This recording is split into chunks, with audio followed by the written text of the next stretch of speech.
Crew, fish, chips and peas, £7.50. It's the best chippy in England. Janice in Leeds, go. Regarding fish and chips, in Leeds it's between £9.50 and £12.75. Whitby, how much is fish and chips? 3 of us, fish, chips, peas, I think one of us curry sauce, 3 cans of pop, just short of 70 quid. £70? That's 23 quid a head, man. Even my maths does that. Very quickly, a voice note. Campbell in Scotland, go.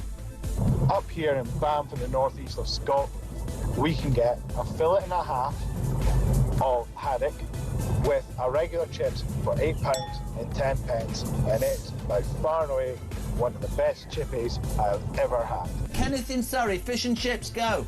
Fish and chips in Ascot, about half a mile from where you used to live, will cost you £12 and 60 pence. Great show. Keep up the good work. That's why I moved, because you were living there. When was the last time you had fish and chips? Couple of weeks ago. How much? Where'd you get it from? I think it was about 40 quid. It was in the Ivy. Honestly, you really are. For any of you who think he's a man of the people, I nearly said you're a...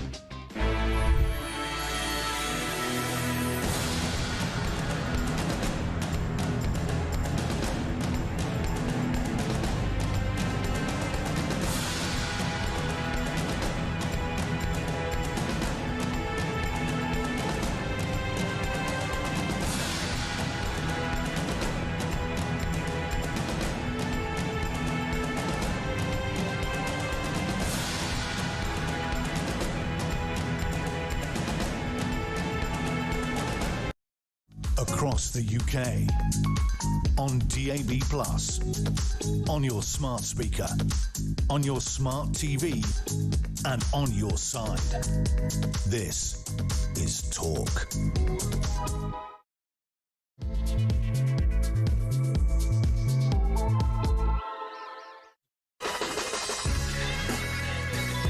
Good morning and welcome back to Morning Glory. It's coming up to 3 minutes past 6. I'm Mike Graham. I've been away. And I have to say, even I was quite shocked when I got off the plane yesterday to find that not only are people getting arrested when they land at Heathrow Airport for making tweets that somebody didn't like, but also that the Secretary of State for Housing, Levelling Up and Communities doesn't know how much stamp duty to pay when she buys a house. Apparently, she made a mistake and she took the wrong advice from some lawyers who obviously didn't know what they were doing. And when she did ask how much she was owed by the government, the lawyers gave her the wrong advice and told her to pay £40,000 less than she should have done. And then she sent a load of people out to say that she'd done nothing wrong. And then she admitted that actually she had done something wrong. Front pages are full of it this morning. Angela Rayner with tears in her eyes, you know, red eyes, is back. Only this time it's not Rachel Reeves, who was laughing yesterday at the chagrin that was being felt by the Secretary of State for Housing herself, as I like to call it. She said she was devastated by what she found out. And she found out that she hadn't paid enough of the money of the mortgage for $40,000. I'm devastated. Turns out she had a very complicated arrangement. She's got a son who's got a disability. They fought a long battle with the NHS in Stockport in which they won quite a lot of money to look after him for the rest of his life. It was only £1 apparently when he was born, and so he suffered from lifelong disabilities, as they're calling it. You know, obviously you'd have to feel sorry for him about that. But she failed to pay the money. She also used some of his money that he got in compensation from the NHS, which she fought years to get, to buy herself out of another house. I mean, Minister for Housing, you're not supposed to have 15 houses. You're supposed to just maybe 1, possibly 2. But, you know, Rayner fights for political survival after she's caught failing to pay enough tax on her flat, is the eye paper. Rayner on the brink after stamp duty admission. I didn't pay the right tax, but it's still not my fault. Possibly my favourite on the front page of the Daily Telegraph. 3 pads, 0 excuses on the front page of the Sun. And the Mail. Another day in Labour's socialist utopia. Is Starmer so spineless that he won't sack his Deputy Prime Minister and Housing Secretary who dodged £40,000 in stamp duty? I mean, it's hard to believe that this story is actually going on, that there's somebody in this government who's that stupid, who thinks, not stupid to avoid the tax, but stupid to think that we're going to believe what she's saying. In the Sun, Kate Ferguson's calling her a hypocrite and almost certainly a liar. How the hell is she still employed? 5 minutes past 6. Emma Wolf is here. Very good morning to you, Emma. 0344 499 1000. There's loads of other stories to talk about as well, including the fact that summer isn't quite over yet. And now they're going to give you a machine to scan an avocado so you can tell whether it's ripe or not. Huh? Why? For heaven's sake. It's bad enough trying to weigh the bloody things, isn't it? Anyway, look, I'm glad to be back. It's quite busy, really. I'll see you in a minute. This is Morning Glory.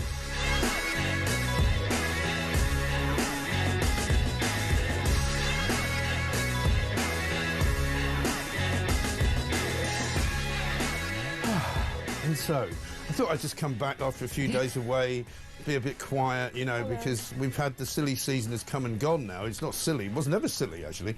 There's always been a massive story, and now this. Well, you managed to get through the airport without getting arrested. I didn't get arrested. Any hurty tweets. I wore a disguise. I mean, that was pretty ridiculous. Yeah, that was ridiculous. Linehan a few days ago. That was on Monday, wasn't it? He got arrested. Yeah. And now this. And now he's suing the police, I understand. Yeah. And with the help of the Free Speech And Union. now everybody's calling Britain North Korea. Yeah. Nigel Farage was in America yesterday doing exactly that. Yeah. Just incredible, really. But the Daily Mail, I think their headline is Starmer so spineless that he won't sack her. Doesn't that go to the root of it? Because what will he do now? Will he do anything about this? Well, this is the trouble. Anything? This is the trouble. And he said yesterday, did he not, during Prime Minister's questions, how proud he was. Oh, yeah, and he mentioned that she was working class. To stand by her and that she's a working class woman and that's why everybody hates her. Yeah. It doesn't sound very working class to me. She seems to be in receipt of a large amount of compensation on behalf of her son. Exactly. Some of which she has used to purchase her way out of another flat and then put more money down on an £800,000 flat. It doesn't sound very working class to me. And a lot of people are saying, look, surely it's clear that her main residence should have been her constituency home, yeah, in Greater Manchester. That's what she says it is, though. But she's taken her name off the title deeds of that home so that she could designate. But for council tax purposes, she still pays. Yeah. For council tax purposes, she says the home in Ashton-under-Lyne is where she pays her council tax. Is her main home. That's what she says. Yeah. But so it can't all be right, can it? But it was her. But she paid the stamp duty, the lower rate of stamp duty on her on her first home, right, which she then designated as the seafront place in Hove. Right. That's why she paid 30, not 70. It's all dodgy isn't it? Yeah, it certainly is. Extremely. Because, like I say, she's actually gone to all the trouble of somehow manoeuvring her finances so that she gets a payoff of something like 162. It says here, part of the son's compensation, £162,500 was paid for from a trust fund set up to care for 17-year-old Charlie, who was born prematurely. She then put that money towards a deposit on the £800,000 Shouldn't that money be in the trust fund for the son? Well, you would have thought so. Not going towards properties. But she's claiming then, she was paid to her and she sold a 25% share of her house in Ashton-under-Lyne. So it's all very dodgy. Well, she's basically sold 25% of the house in Ashton-under-Lyne and taken that money and bought another house. But that doesn't mean she doesn't have that house in Ashton-under-Lyne. Well, it still means that you need to pay the correct amount of stamp duty on your first and your second homes, and she's got her Grace and Favour flat in London, on which she pays no council tax, no stamp duty, nothing. Which she would do if it was her main home. And surely, given that she works in London and is a member of the government, a fairly senior one, surely her main home should be in London, shouldn't it? Well, I think because it's a Grace and Favour flat, but she would pay. No, but she would have to pay the council tax if it was her main home. She doesn't pay the council tax on it because she says it's not her main home. I don't think anyone. So this is a tangled web. Yeah, and the disabled son has been, I think, wheeled out, and it complicates the issue because no one would deny that you want to put money away to look after your children, especially if they're not going to be able to but work they had an 11-year legal battle to get the money. I know that, but that's what I'm saying. That being brought in makes it all very murky and makes her difficult to attack on that front. Not really. But I think. Not really, because she's not being transparent. The point is that she's claiming that she's protecting the identities and the sort of the personal aspects of her son's disability, and she also hid behind for a while, did she not, a court order which said that you couldn't reveal any of the details. But we also know that she used a firm that was very good at the Wealth Protection Fund. We also know she's had extensive legal advice, hasn't she? I mean, she knows more about buying houses than most people. She's bought a lot of them. She bought a lot of them. Also, hasn't she introduced some of these new rules? And she's the housing minister, so that's not. Well, they brought increased stamp duty in by lowering the threshold. So most people that I know who were thinking of buying a home this year decided not to do it because it was too expensive. Exactly. She didn't decide not to do it because she just didn't bother paying it. That appears to be the case to me. And all of her legal advice will be in kind of document form. And I just think that she's absolutely here's this guy blaming everybody else. What's the headline? Tax expert Dan Needle, who's called Dane Needle in the Daily Mail, which is not right. Apparently he says it's very unusual for someone to pay the wrong amount of stamp duty when they're receiving tax advice. That's what he says, and he's on their side. Yeah. He then adds there are probably three possibilities. One, Ms Rayner got the law wrong, which is not helpful if you're the housing minister. Two, she didn't take the right advice. Three, she didn't disclose all the facts to the law firm. Exactly. And also, it's got to be one of those three. Ignorance is no defence. Ignorance of the law is no defence. That is irrelevant. Yeah. HMRC don't care about that. No, it's completely irrelevant. Of course not. According I could to Wes take all the Streeting, legal advice in the world, but it comes down to what I actually end up paying. Yeah. According to Wes Streeting, mistakes happen, apparently, and she should be allowed to keep her job. He says that she's a decent person, she is an honest woman. I generally think she has acted in good faith at every step of the way. This is a mistake, but it is an honest mistake. Well, that's all right, then. As long as it's an honest mistake, as opposed to a dishonest mistake. No, but that's irrelevant. Of course it's irrelevant. It's irrelevant. If you break the law, it's irrelevant. Yeah. Exactly right. Questions in the Daily Mail. The Deputy Prime Minister consulted a leading tax barrister after journalists questioned whether she had underpaid. Due to the way the trust relating to the Ashton-under-Lyne house is set up, the legal expert told her it should still be classed as her main residence. So it's still their main residence because she hasn't sold all of it. She's just sold a bit of it, right?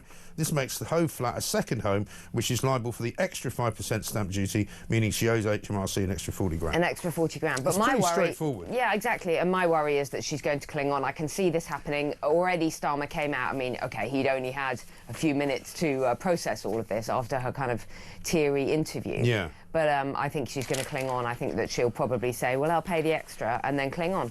Well, I mean, they've got Ange up the creek without a paddle, with that great picture of her in the canoe from the other day vaping.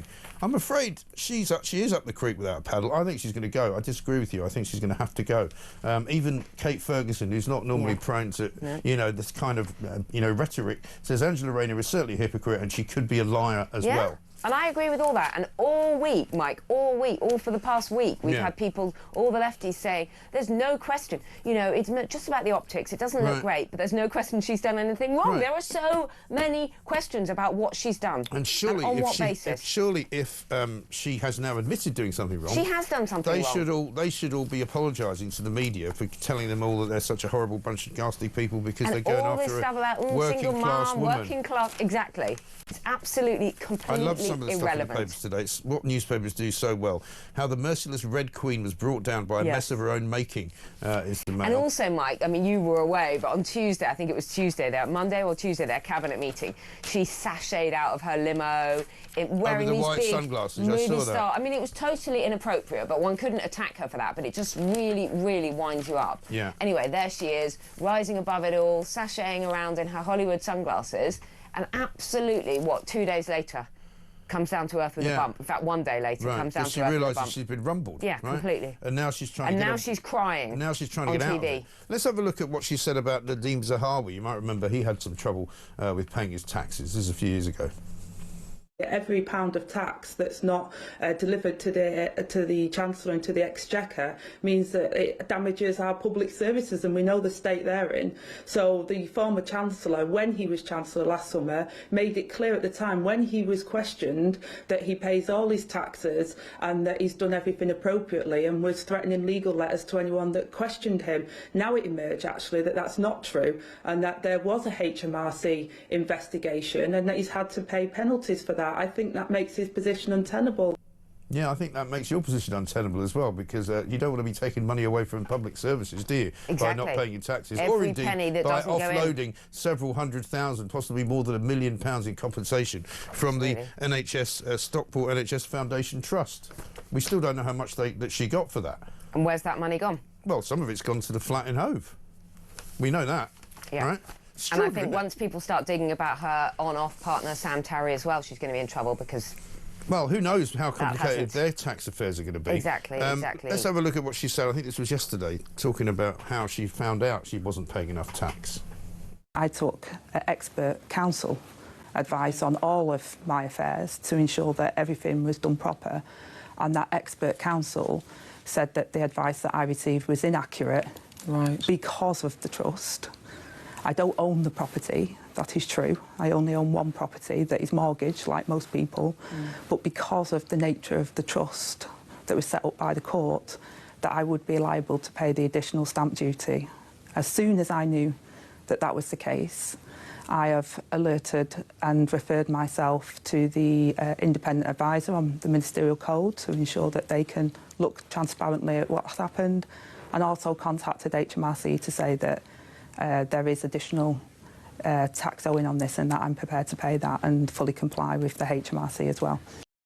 She's fully prepared to pay it. Oh, that's nice good, of isn't her. it? Nice. Yeah, that's nice of her. So let me get So it she's straight. actually saying she got the incorrect legal advice. Yes. So no, she says she got expert legal advice. That was wrong. But apparently that was wrong. The first people were wrong. The first people were wrong. Yeah. And then she got some more expert legal advice, which turned out to say that that was wrong, and to say that now because of the trust, which I don't know whether the court set up or she set up, that's not clear. Because if the court set it up, how is she able to take money out of it?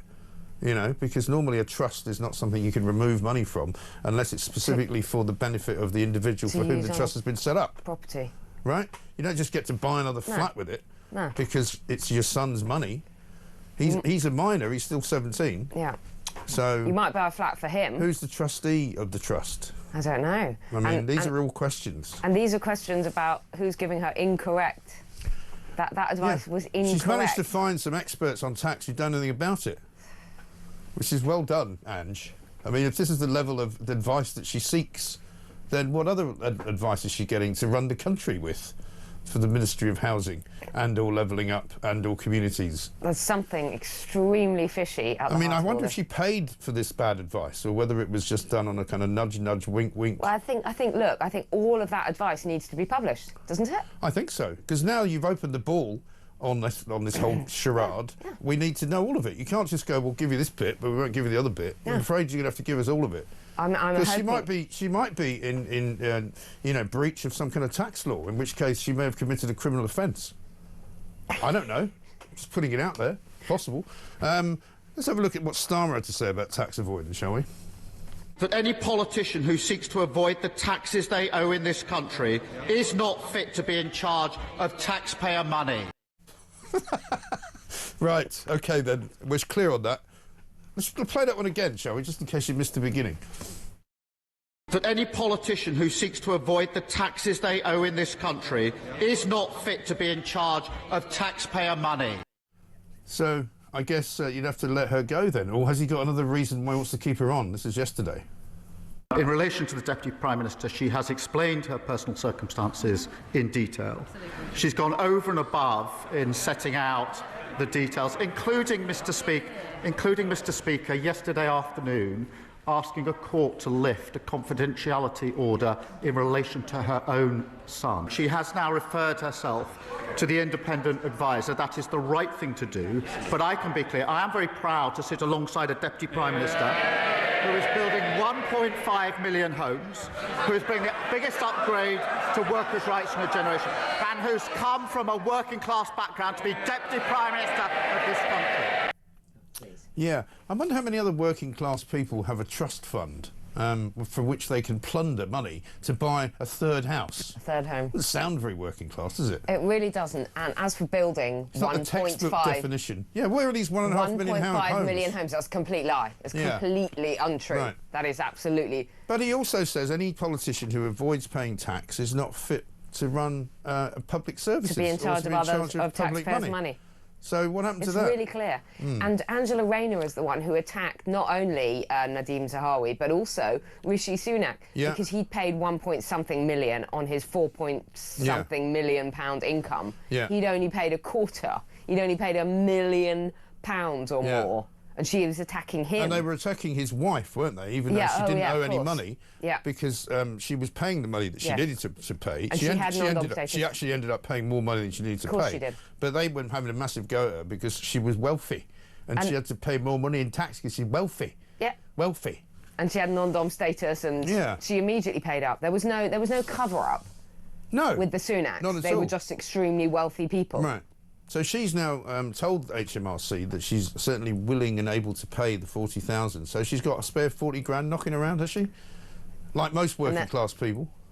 I'll just pay the 40 grand. Just take it out of my son's, corporate trustee account. And what are people saying in her constituency? They're saying she's never around. We never see her. No. In that great big home. No, because she doesn't live there. She doesn't live there. But it's her first home. And where do the children? And that's where she pays the council tax. Well, that's not clear either, because it's not clear whether the Hove flat has been purpose-built for him. I thought that was a sort of love shack. She said she needed it to be because it was near London, even though she's got a house in London. She doesn't need... The whole thing is a complete farrago She doesn't need a luxury of nonsense. beachfront apartment to be near London. She's got a grace and favour in London. Actually, in London. Yeah. A few minutes. Blimey, from look at the sun over there. That looks amazing. It's a fantastic sunrise. Sorry, I've just been slightly distracted. Anyway, listen, I think the sun's setting on Angela Rayner's career right now, so we'll have a moment's silence for her, shall we? It's 6:20.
I mean, it is absolutely jaw-dropping, isn't it? I wouldn't have put that on X or any other social media platform, not because I think it's that outrageous. It isn't that outrageous, just because I know how pathetic everything has become now. And I would know that if I posted something like that, there'll be half a dozen people who've got nowhere near enough to do trying to get me arrested by the police. And that is exactly, of course, what's happened to him.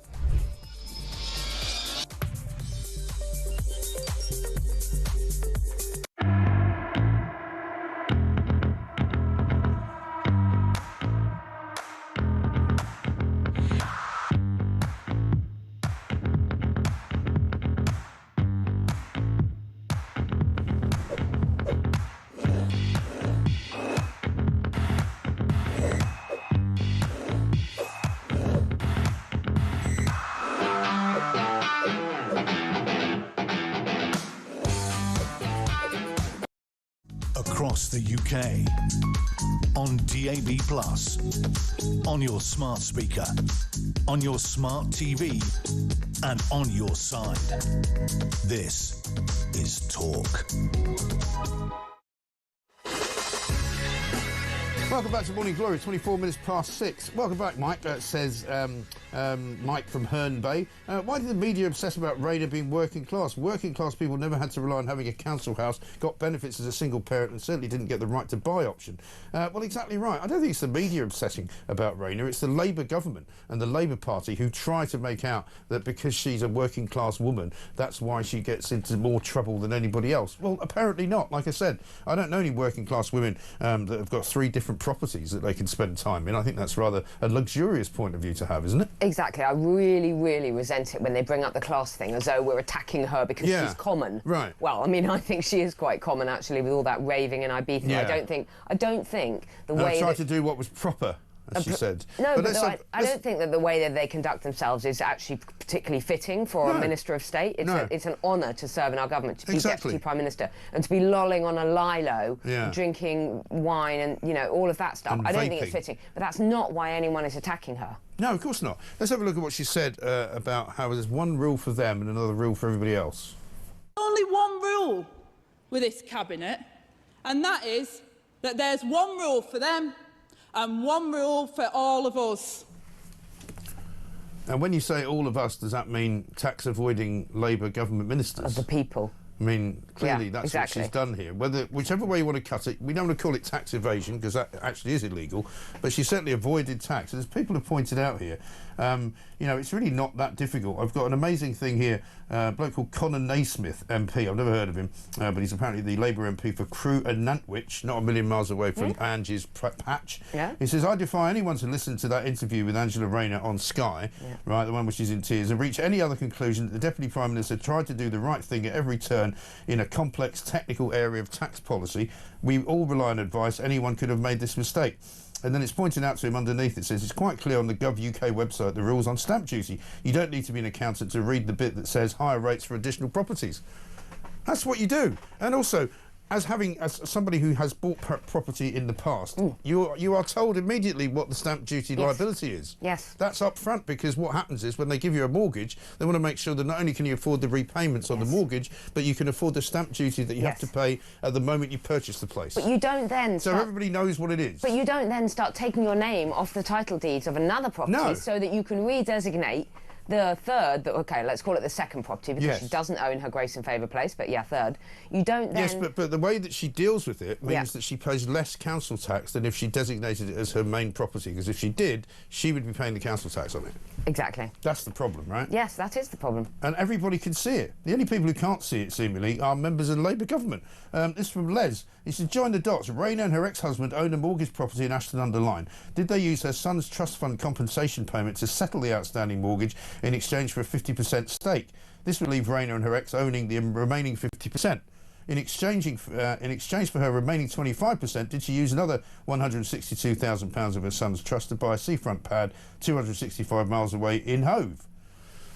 There's all the questions are being asked by people. And hopefully this is what the independent ethics advisor, who wants to see her apparently before the weekend... And this is interesting, isn't it, Mike, that they're delaying that reshuffle. There was going to be a big reshuffle, so they're delaying that apparently until Monday. Right. This guy, Mr. Magnus, one of the QC Magnus, whoever he is, the independent guy, wants to interview her before the weekend, so she'll have to tell him all this. She'll have to reveal all of this information. Yeah. And then, presumably, Starmer, what? Will he make a decision? Well, because I don't think he will. Is he too spineless? Yes, he is. Unless he's forced into it. I forgot to mention, we're already just a few days into phase 2 of the new Labour government. That's the other bit I forgot about. Phase 2. It's not Was that the most painful little video of Starmer's career ever? It's not going very well, is it? It's really not. Phase and then 2. His Chancellor has Maybe time for phase 3. His Chancellor has had to delay her budget until almost Christmas. Yeah. Not the autumn budget, it's like the very end of November, so that she can find a few more weeks to find this £50 billion. Well, maybe just so she can hang on to her ministerial salary. Hang on to her job for a bit longer. Let's have a voice note from Pete. Oh dear. Angela 10-bedroom Rayner's up to her neck in it. I watched her interview yesterday with Beth Rigby, and she seemed to sling everybody under the bus, including her family members, to try and save her own skin.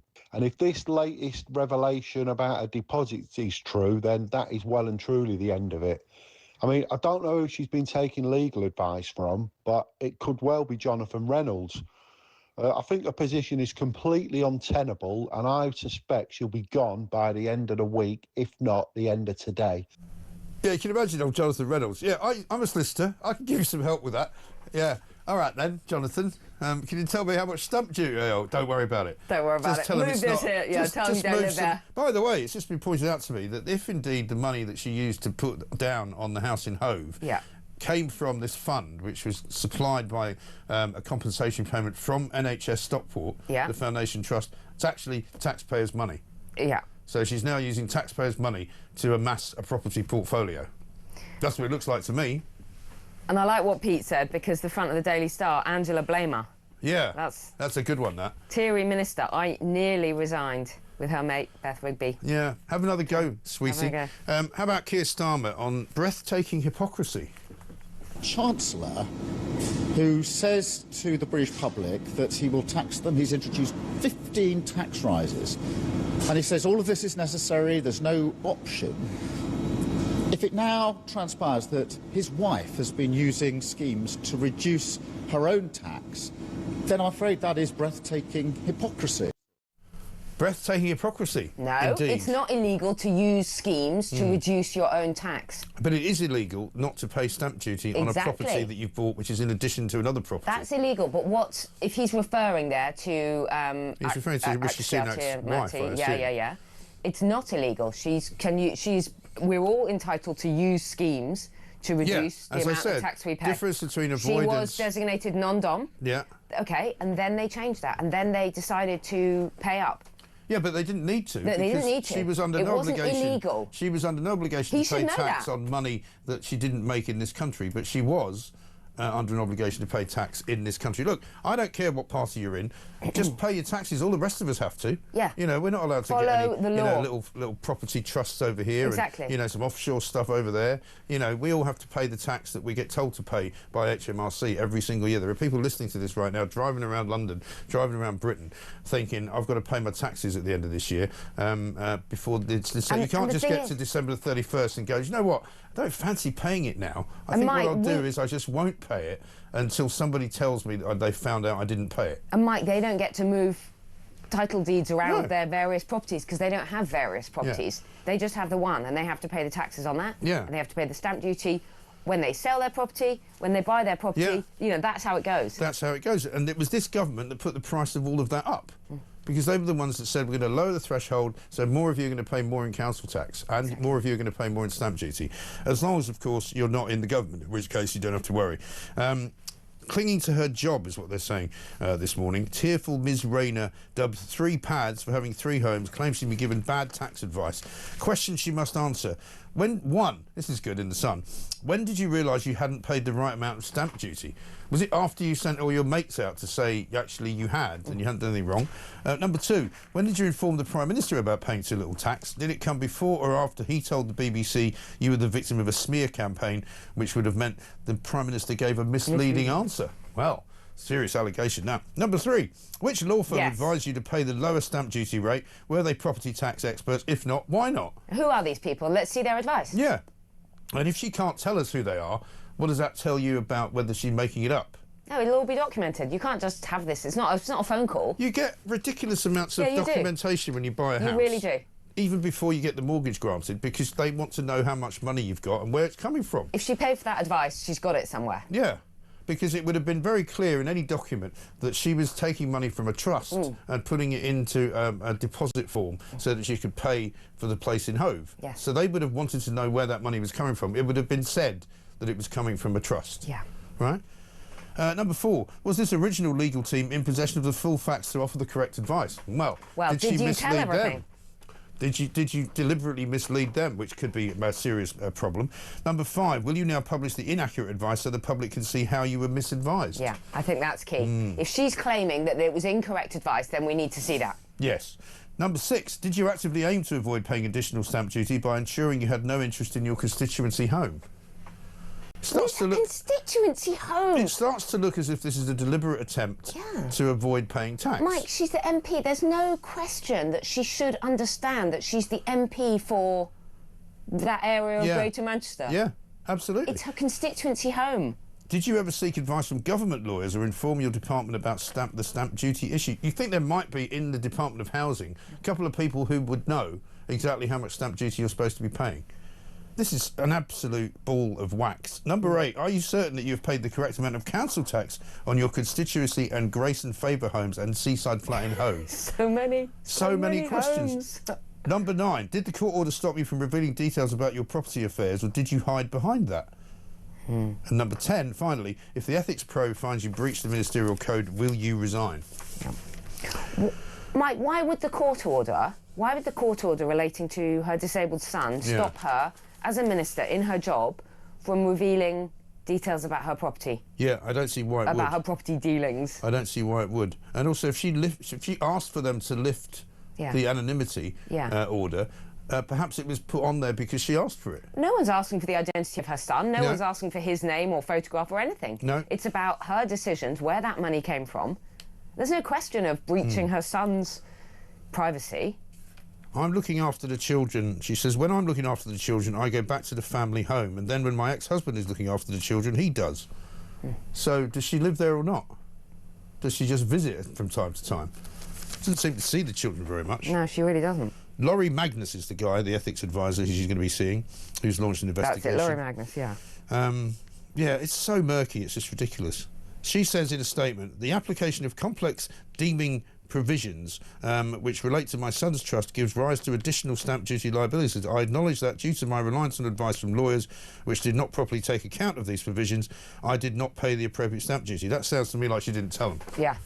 And just a reminder of what she said about Nadeem Zahawi. She said his position is untenable. He must resign or be sacked. He's a disgrace. The whole government should hang their heads in shame. It's incredible, isn't it? How's this from Sarah in Morden? We're also forgetting that if Angela Rayner has just taken out a mortgage and if she loses her job, she may lose the new mortgage. How will she pay? That's a very good point.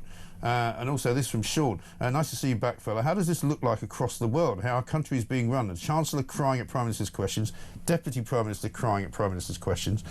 I mean, it doesn't look great, does it? Well, it's an absolute joke. All of these strong women he's got around him who can't seem to stop crying every 5 minutes.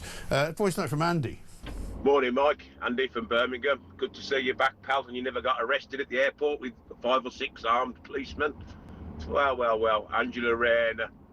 Do you know what? It wouldn't be so bad. People would have a little bit of sympathy. You know, you try and, I wouldn't say, you avoid paying tax, don't you?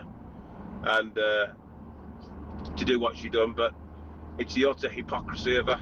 Absolutely terrible. All those things she called the Tory scum, this and that and everything. And basically, she's been caught and she's got to go. There's no other way that she'll have to resign by the end of the week, I think.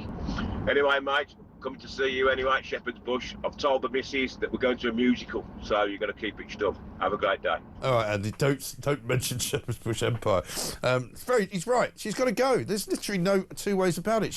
I cannot see how. I mean, I take your point that these people cling on to the very last I hope you are right, and I hope Andy is right. I really do. But I just have this sense that she will still be in position this time next week. We shall see. We shall see. This one from Cliff in Berkshire. He says, Rayner's building 500,000 homes. What, for herself?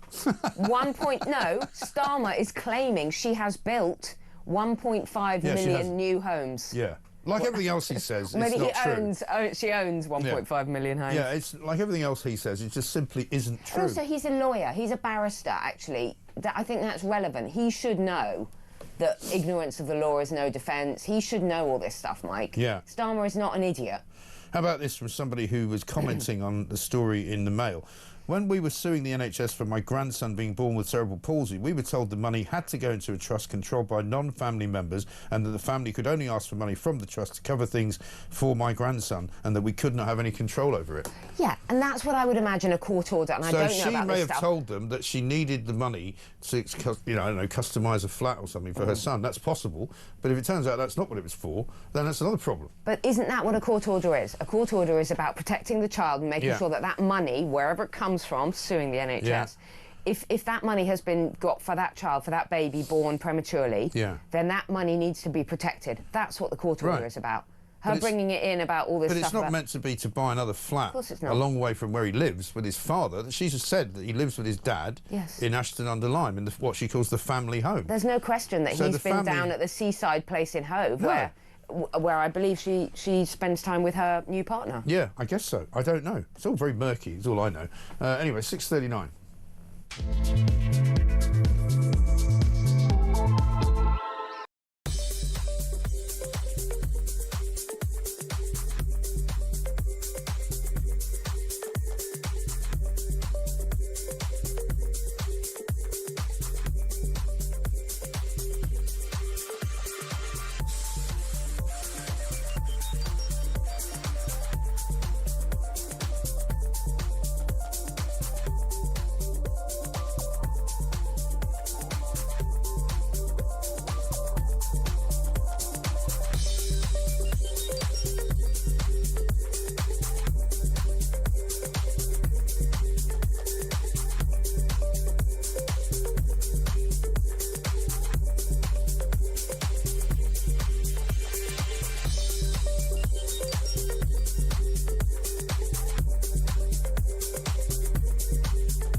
across the UK, on DAB+, on your smart speaker, on your smart TV, and on your side. This is Talk.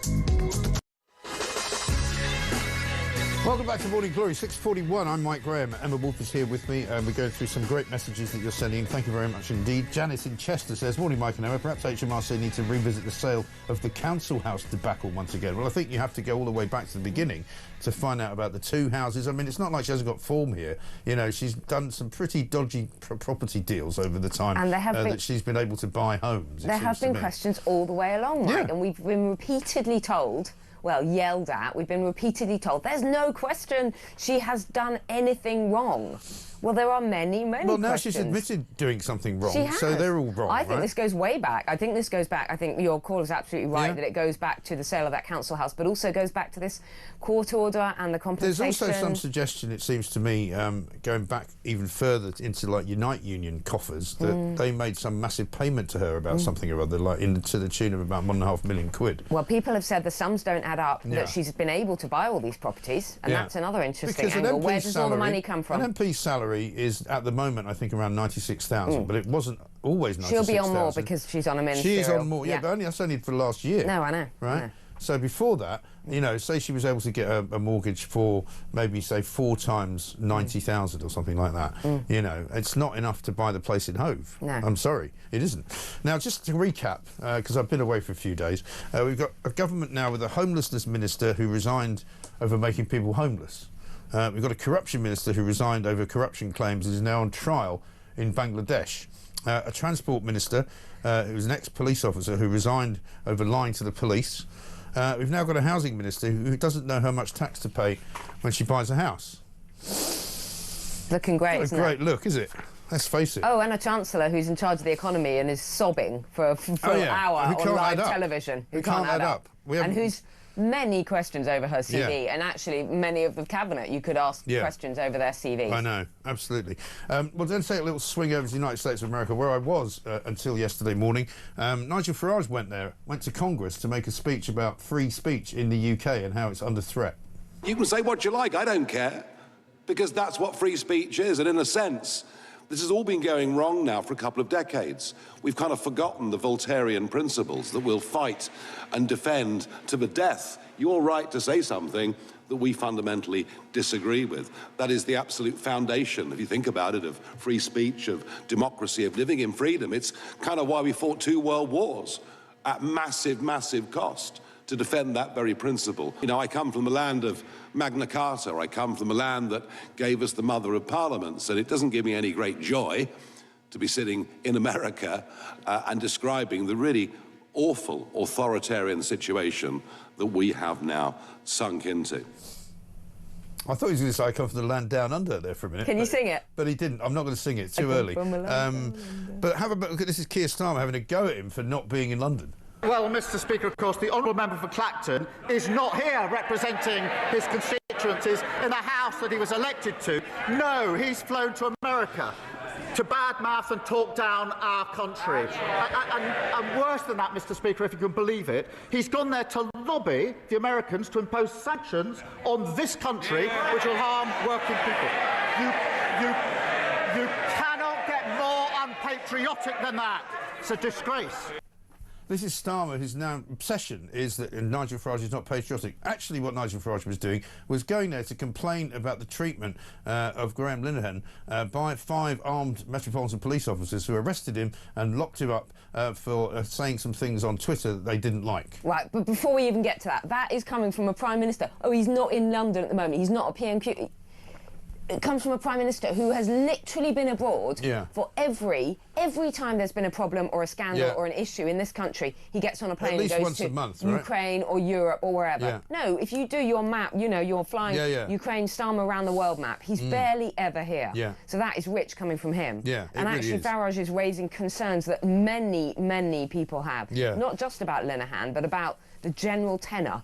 About we know that this has been happening for months now. And even grandmas being arrested for saying things on Facebook. Well, just before I left, people were getting told to disperse because they wanted to put a flag up You know, the Union flag or the flag of St George being told they can't do it. Flags being taken down, exactly. Or you have to get permission for it. I mean, the heavy-handed police, riot police running all around lawful protest when women in pink turn up to protest. That's what Nigel Farage was talking about. Whether the Americans particularly care, whether it's really on their radar very much. Well, the point that he made is another issue, was but it's an important point. It is. The point that he made was that Linehan himself is not a British citizen, he's an Irish citizen, and he's flown into Heathrow as a foreigner, effectively, and he's been arrested by the British government.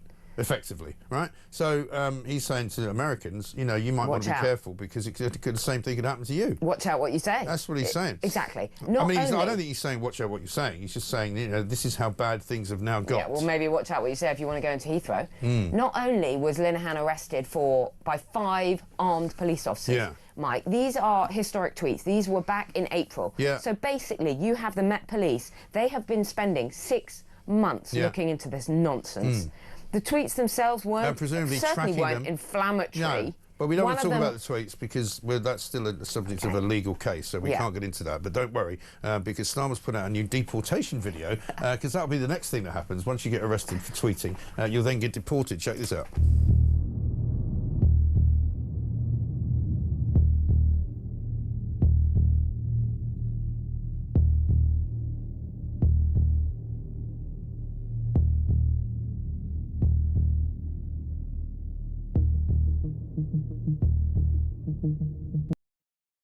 That looks exactly like the last 2 that they put out. It's the same 3 guys carrying the same blue plastic bags, getting out of a minibus and walked through into. I mean, I presume. Sorry, is that an advert? Is that a car advert? Yeah, I know.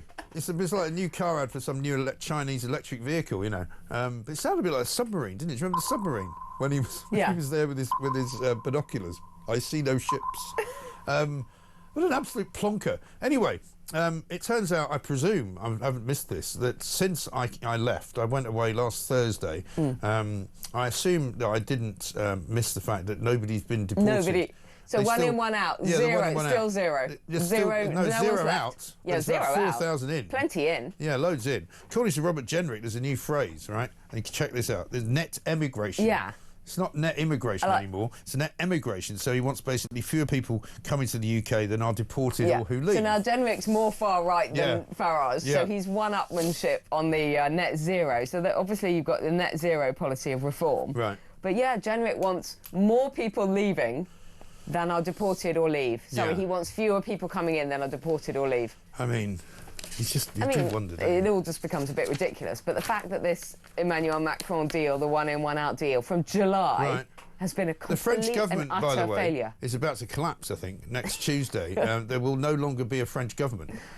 And they'll probably do better than us. Didn't the Belgians kind of have about 6 months without a government at one point a few years ago? Well, they had one in Northern Ireland and no government. Actually, it wasn't any worse. Yeah, exactly. It wasn't any worse. But they were still getting paid, so that was okay. Speaking of international affairs, there's a big spread in the Mail about China. I don't know if you saw this yesterday. Well, there's been alarming chit-chat, hot micing between Xi Jinping and Putin, hasn't there? Yeah, well, look at all this. Talk about how they're going to harvest organs and live forever. This is Beijing's high-tech weapons, the J-20 stealth fighter, aircrew 1, maximum speed Mach 2, right? Wingspan 42 foot 3 inches, range 3,400 miles, maximum altitude 62,000. They got that. They got hypersonic missiles. They've got unmanned aircraft. They've got a robo-dog, for heaven's sake, which apparently is a drone that can carry weapon supplies and perform reconnaissance missions. But they've got this massive show of force going on. And these are on the other side of the world. And these are the guys that we're allowing to build a massive secret centre in the Royal Mint in the middle of London with secret rooms and chambers that they won't tell us what they're going to put inside in the middle of London. Yeah. And also, can I just mention, this hot mic at a military parade in Beijing recorded President Putin yesterday, discussing one of his favourite topics, the possibility of organ transplants delaying ageing and death. So basically, Putin reckons he's going to not only be elected forever, but he's going to live to 150. That's a fun thought, isn't it? Yeah, absolutely right. Harvesting organs? Yeah, well, I mean, I think they already do. This one, for me, is the stupidest story of the day. Page 15 of the Daily Mail. Don't squeeze your avocados. There's a new scanner for that. You hold the avocado under this light, right, and it tells you whether it's ready to eat or not. How pathetic are people? I mean... How pathetic. People need their avocados to be exactly the right consistency. Right. So they can't pick it up and do what people have done for decades, which is... Wait for it to get soft. Yeah, or my mother used to pick up a pineapple and, I don't know, you can tell whether it's the right, and if not, you let it ripen. Right. Yeah, so buy some avocados and let them ripen. Put it in a windowsill. But also, these are being introduced into supermarkets. So they can't deal with millions of pounds worth of I can't even work the weighing machine, right? You know when you have to try and put your vegetables on a weighing machine. I can never make them work. So I always just turn up with them. When they started doing those plastic, the paper bags, I would literally turn up at at the checkout just with a load of stuff in my arms. Maybe you're the kind of shoplifter who pretends everything is a banana. Yeah. So you're putting all the expensive stuff through. I literally avocados, everything on the scanner, and then just press bananas. But can you imagine how often this thing will be faulty? So you'll get a banana, because you can measure bananas as well, tomatoes, grapes, straw. I mean, who needs to measure a tomato, right? Grapes. Yeah. I mean, it's just mad. So it measures how much water and consistency there is in the fruit. Yeah. And then it gives you a rating, I think a rating out of 100 or something, of how ripe it is. And then because that is what Snowflake generation has done. It'll confuse the hell out of Rachel Reeves. She'll never know what she'll be standing there for ages. And they can't deal with shoplifting, but they've got these scanners in all the supermarkets. This is ludicrous. It'd be great if somebody shoplifts the scanner. Obviously, we wouldn't be encouraging anyone to commit any kind of criminal act. That would be wrong. 6:52.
Trying to find out why she didn't tell that firm what happened in relation to her disposal of Ashton. And, you know, look, the stamp duty rules are complicated. The particular rule that we're talking about, the one that's hurt Angela in question, is a deeming rule. It's an anti-avoidance rule, ironically. It's pretty obscure. It wouldn't be at the front of mind of any high street conveyancer if a high street conveyancer was used. But nevertheless, relying on legal advice in isolation isn't normally a defence.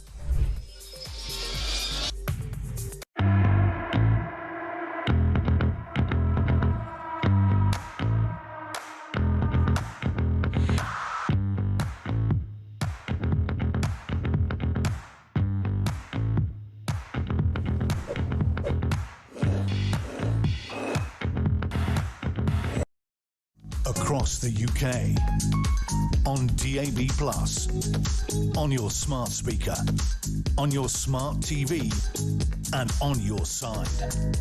This is Talk.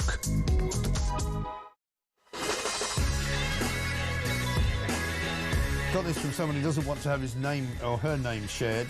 Mike, welcome back. I'm listening on the radio. The start of the music on Star Wars deportation video sounds like a bad shark movie.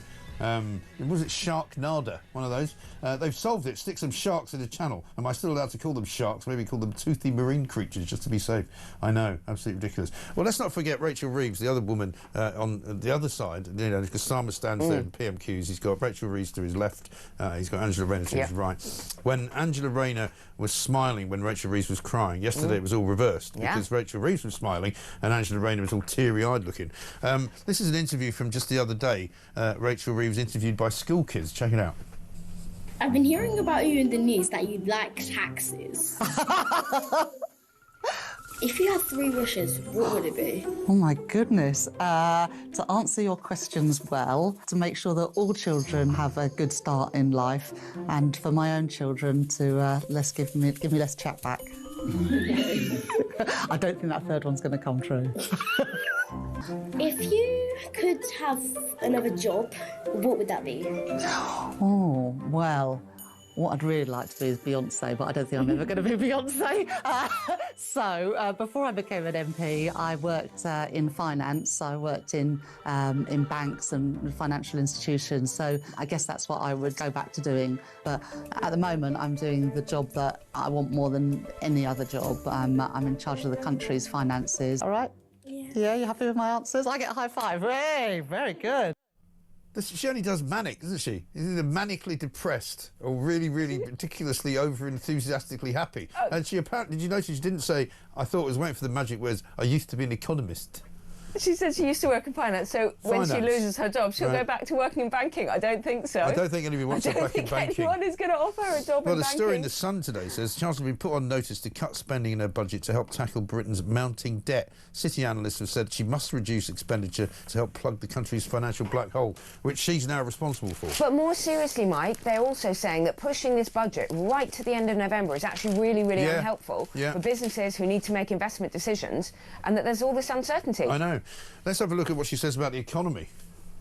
Britain's economy isn't broken, but I do know that it's not working well enough for working people. Bills are too high, and you feel that you're putting more in but you're getting less out, and that has to change. But there are still challenges. The cost of living pressures, I know, are still very real. We need to bring inflation and borrowing costs down, and we do that by keeping a tight grip on day-to-day spending and by enforcing my non-negotiable fiscal rules. Renewal is our mission, and growth is our challenge. Investment and reform are our tools. The tools to build an economy that works for you and your family and rewards you. More pounds in your pocket, an NHS that is there when you need it, and opportunities for all, including your kids and grandkids. Those are my priorities as your Chancellor. They're the priorities of the British people, and it is what I am absolutely determined to deliver. She almost said laser focused there, but not quite. I've got a good idea, right? If you're feeling like you're a bit under the weather financially and you don't have enough money at the end of every month, just stop paying tax. Just don't do it. And so when they ask you why you didn't pay tax, you can say, I was advised not to by some tax advisors. They said don't pay it. They said don't pay it.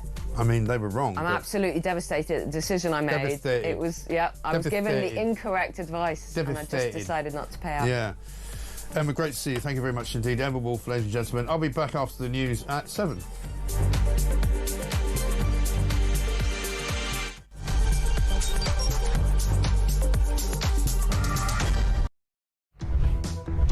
My message to people smugglers is this. I think smashing the gangs is a deterrent. Smash the gangs. Smash the people smuggling gangs. People smuggling puns. He couldn't even smash an avocado for a piece of toast. Or the people... What would that... The people...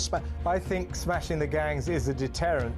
Well, it might be if you smashed any, if you found any. The people smash... The smash... And he hasn't smashed anything.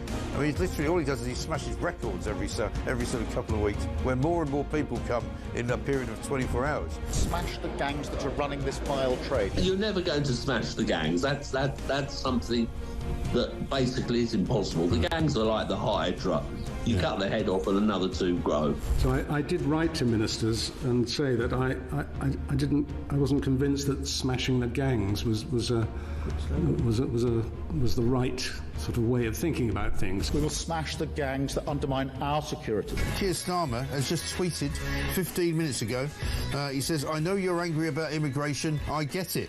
We will smash the people smuggling gangs at source." Maybe I'll just read it all in his accent, shall I? There is no return to freedom of movement. We have left the EU.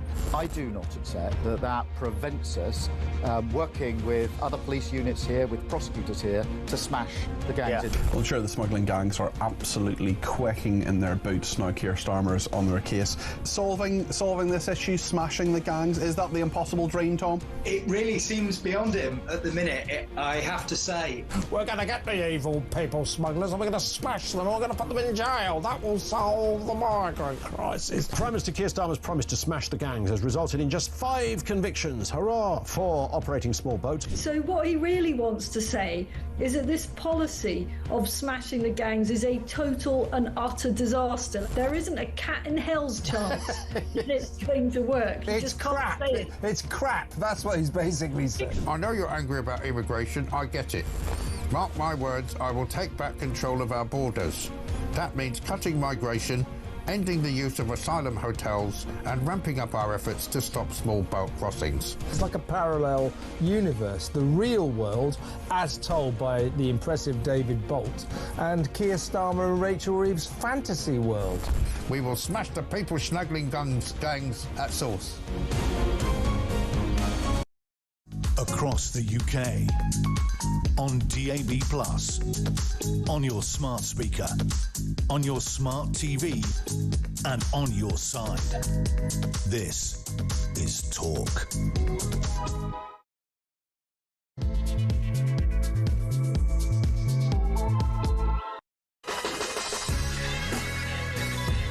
Welcome back to Morning Glory. Coming up to 3 minutes past 7. I'm Mike Graham, back from the United States of America, where Nigel Farage was yesterday going on about how free speech is under threat in this country. And he's not wrong, is he, judging by the way things have been going for the last week or so, particularly when it comes to the arrest of comedians who seem to fly into Heathrow Airport only to be welcomed by 5 armed guards. We'll talk about that coming up a little bit later on. Liz Truss on the show later on as well. Don't forget, as you can see, their Morning Glory podcast available right after the show finishes around about 10:15 or 10:30. The former Prime Minister will talk to us about the state of the nation. Rachel Reeves, no doubt. Angela Rayner and her tax avoidance scheme, because as people are pointing out to me on Twitter, it looks as though the Minister for Housing, Levelling Up and Communities actually used a wealth management company to sort out her finances. So these are the people who apparently gave her the wrong advice. Not much of a wealth management company. Here's how you keep your wealth. Just don't pay your stamp duty. There you go, 40 grand better off overnight. Absolutely fantastic. Here's what Keir Starmer thinks of people that avoid tax. That any politician who seeks to avoid the taxes they owe in this country is not fit to be in charge of taxpayer money. Not fit to be in charge of taxpayer money. Well, Angela Rayner appears to be in charge of quite a lot of taxpayer money. She's apparently building, or has built, £1.5 million worth of homes, according to Keir Starmer yesterday. Trouble is, Angela's not very happy because she's had to come out and admit that she did something wrong. But she says it's not her fault. She was given the wrong advice. If you're going to buy that, I've got some swampland in Florida to sell you. 0344 499 1000 is the number. Keep your messages coming in. We've got loads to do, loads to talk about. It's my first day back. I didn't think it would be this busy. James Price is here as well, former government advisor. This, of course, is the land of milk and honey. It's Morning Glory. I don't own the property. That is true. I only own one property. Yes. It's not very clear, really, who owns what in the Rayner sort of property portfolio, is it? It's really quite extraordinary. It's coming up to 5 minutes past 7. Let's get it on.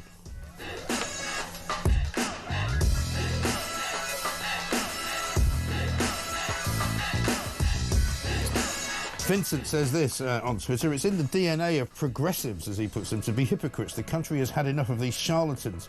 Well, exactly right. And Jenny says this: Angela's son may be on benefits. Imagine the implications if he's means tested.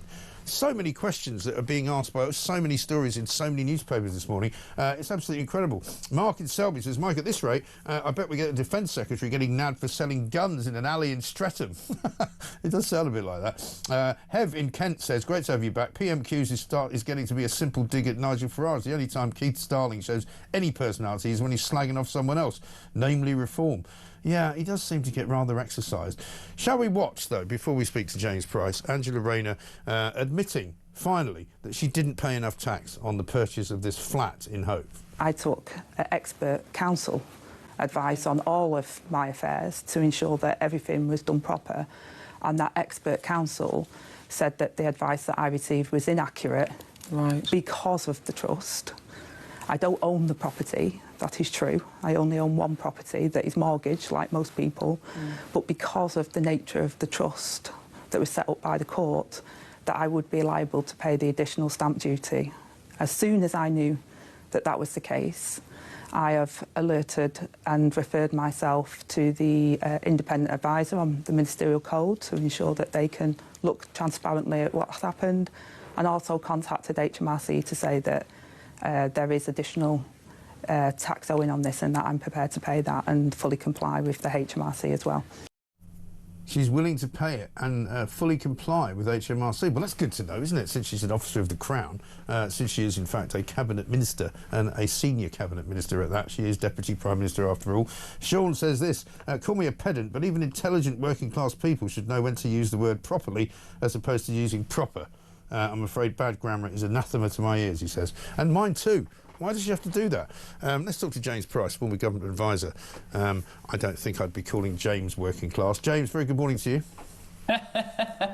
I'm a social mobility success story, Mike. You know that. Excellent. Well, in that case, you could be never criticised by anybody on the grounds that you've done so well for yourself that it's just jealousy that's making people have a go at you because you managed to make something of your life. I mean, this story is quite extraordinary to me. There's so many questions, so many things that are not transparent, so many situations that would suggest to me, at the very least, even if I was going to be charitable, that Angela Rayner has got quite a complicated series of financial transactions going on here, all of which seem to be being referred to by a wealth management company, which doesn't sound terribly working class to me, I'm afraid. No, absolutely not. It's tough to know where to begin with any of this, isn't it? Firstly, this idea that she should be able to hide, as you alluded to then, behind her background or the difficulties she's had in life or any of the rest of it, as if those things are mitigating circumstances, right? As if something terrible happened to me, I'm allowed to go and do bad, wrong, or immoral or stupid things. Right. Well, maybe that is a good argument, and maybe we should all be a lot more forgiving and a lot more full of Christian grace and things like that. But it was, of course, Angela Rayner who was the attack dog for the Labour Party over every mistake that every other politician has made over the last 10 years. So, and most notably and painfully for me, I worked for Nadim Zahawi when he himself was forced to quit the government over an issue involving taxes. And was Angela Rayner kind then? No, she made herself the arch hypocrite in all of this. And actually, Nadim tweeted out last night after Angela Rayner was saying, oh, well, this is difficult for my kids, and said, well, did you ever think about my children? Right. Because without going into too many details, whenever a politician goes through a scandal like this, it's incredibly difficult for their families and their friends and all the rest of it as well. And when you've got paparazzi-type photographers camping outside someone's house where there's a small child living, it's obviously incredibly distressing. But I didn't see Angela Rayner caring about that a few years ago when it was all just fun politics for her. So I think the hypocrisy is massive to start with. And that is definitely the order of the day this morning. I mean, lots of people writing in the papers, you know, that she's definitely a hypocrite, but she may also be a liar, which has, of course, much worse implications for her, because what she hasn't done is revealed exactly how all this came about. And let's not forget that you could go all the way back to when she had the 2 council houses, you know, years ago. There were questions about that which were never fully and properly answered. It now appears that there's some kind of trust that was set up. There was some kind of 11-year battle for compensation from NHS Foundation Trust in Stockport. You know, nobody knows how much that settlement was, but she appears to have used some of it to buy a new flat in Hove for her and her boyfriend. It's all terribly murky. Well, exactly. And I think this is another big difference as well, that the system is way too complicated. All of these systems are. The law is now very difficult for normal people to be able to understand. Those of us who couldn't afford fancy wealth advisors like Angela Rayner has been able to. The law is very complicated. All of the kind of rules and regulations are. There are huge numbers of loopholes. If you work in the City of London, you'd know that the kind of compliance bit of professional services is the only bit that's been growing really for a long time, because this mad morass and growth of regulations that are kind of killing off growth is a real problem as well. And that means that the wealthy are able to kind of hide bits of money here and move things around there. It's all way too complicated, and that could maybe one benefit of all of this. This could become a kind of bipartisan or non-partisan issue, right? Simplify the tax code. Hong Kong's tax code is about 113 pages. Britain's is about 70,000 or something like that. Right? I'm not even exaggerating. Well, they've added quite a bit to it since July of last year when they came in, most notably an increase in stamp duty liability because they lowered the thresholds. And they also made it very clear that if you had more than one home, you would be liable to pay more stamp duty. Now, surely that can't have passed Angela Rayner by when all of those things were being debated and explained. Right. Well, again, another point. Either there's a massive hypocrisy here, or it's the fact that she's just completely in over her head and has no idea what's going on in her department. I've got no insight into which one of those it might be. I would venture, though, that neither of them are particularly good options. If you've got a Deputy Prime Minister who's so feckless she doesn't understand what the government is doing, or you've got someone, again, who is being, at best, hypocritical, although I'm sure staying within the limits of the law. I'll make another comparison with my old boss Zahawi again. He was found to be in the same category as Angela Rayner, in this careless and non-deliberate, because everything is so complicated. Was there that kind of grace and clemency for him? Absolutely not. Should there therefore be any for Angela Rayner? I suspect her constituents, who are now more so aware that she's actually spending most of her time living over 300 miles away, may also not be in the most forgiving mood for her. Yeah. And also, she's been very deliberate in her explanations as to where her main home is. Her main home, according to her, is in Ashton-under-Lyne in Greater Manchester. It is not in London, where she appears to spend an awful lot of time not with her son and not with her family, because she calls that a family home in Ashton-under-Lyne, and she only visits it when she's looking after the kids. The rest of the time, she doesn't live there. And yet it's still classed as her main residence for the purposes of council tax. You know, she then decides to buy another flat somewhere near London because she works in London a lot, even though she's got a flat in London provided to her by the government and by taxpayers, which she would pay a higher rate of council tax on if she declared it to be her main residence. At the moment, she declares it not to be her main residence, so we pay her council tax. You know, this is not a woman who's unsophisticated when it comes to finance, and she knows exactly what she's doing. Right. Again, it's so complicated, isn't it? And again, in a normal situation, I wouldn't criticize anybody for doing this, right? I'd go so far, I'm a mad right-winger, I'd go so far as to say that tax avoidance, even aggressive tax avoidance, is not just a perfectly legal thing to do. I would say it was a perfectly moral thing to do, that if you've earned that money, that you should get to keep as much of it as you can. And when we see how much the damn government wastes of our money, it's not going on the schools and hospitals that people might be more okay paying tax for. We see and we talk week in, week out, Mike, about all the horrendous uses of our money. So normally I'd be fine with people avoiding as much tax. Consider it a rebate. Consider it just. I don't mind that. I don't mind that at all. But what I would disagree with you on is if that avoidance results in the taxpayer then funding something which otherwise they would not do, then that is not in the spirit of right-wing sort of financial freedom. That is in the spirit of Stalinist. You little people can pay for everything that I do. You can pay for my television. You can pay for my garden furniture. You can pay for my porn films. You can pay for all of my expenses. Because I'm the servant of the nation and I deserve it.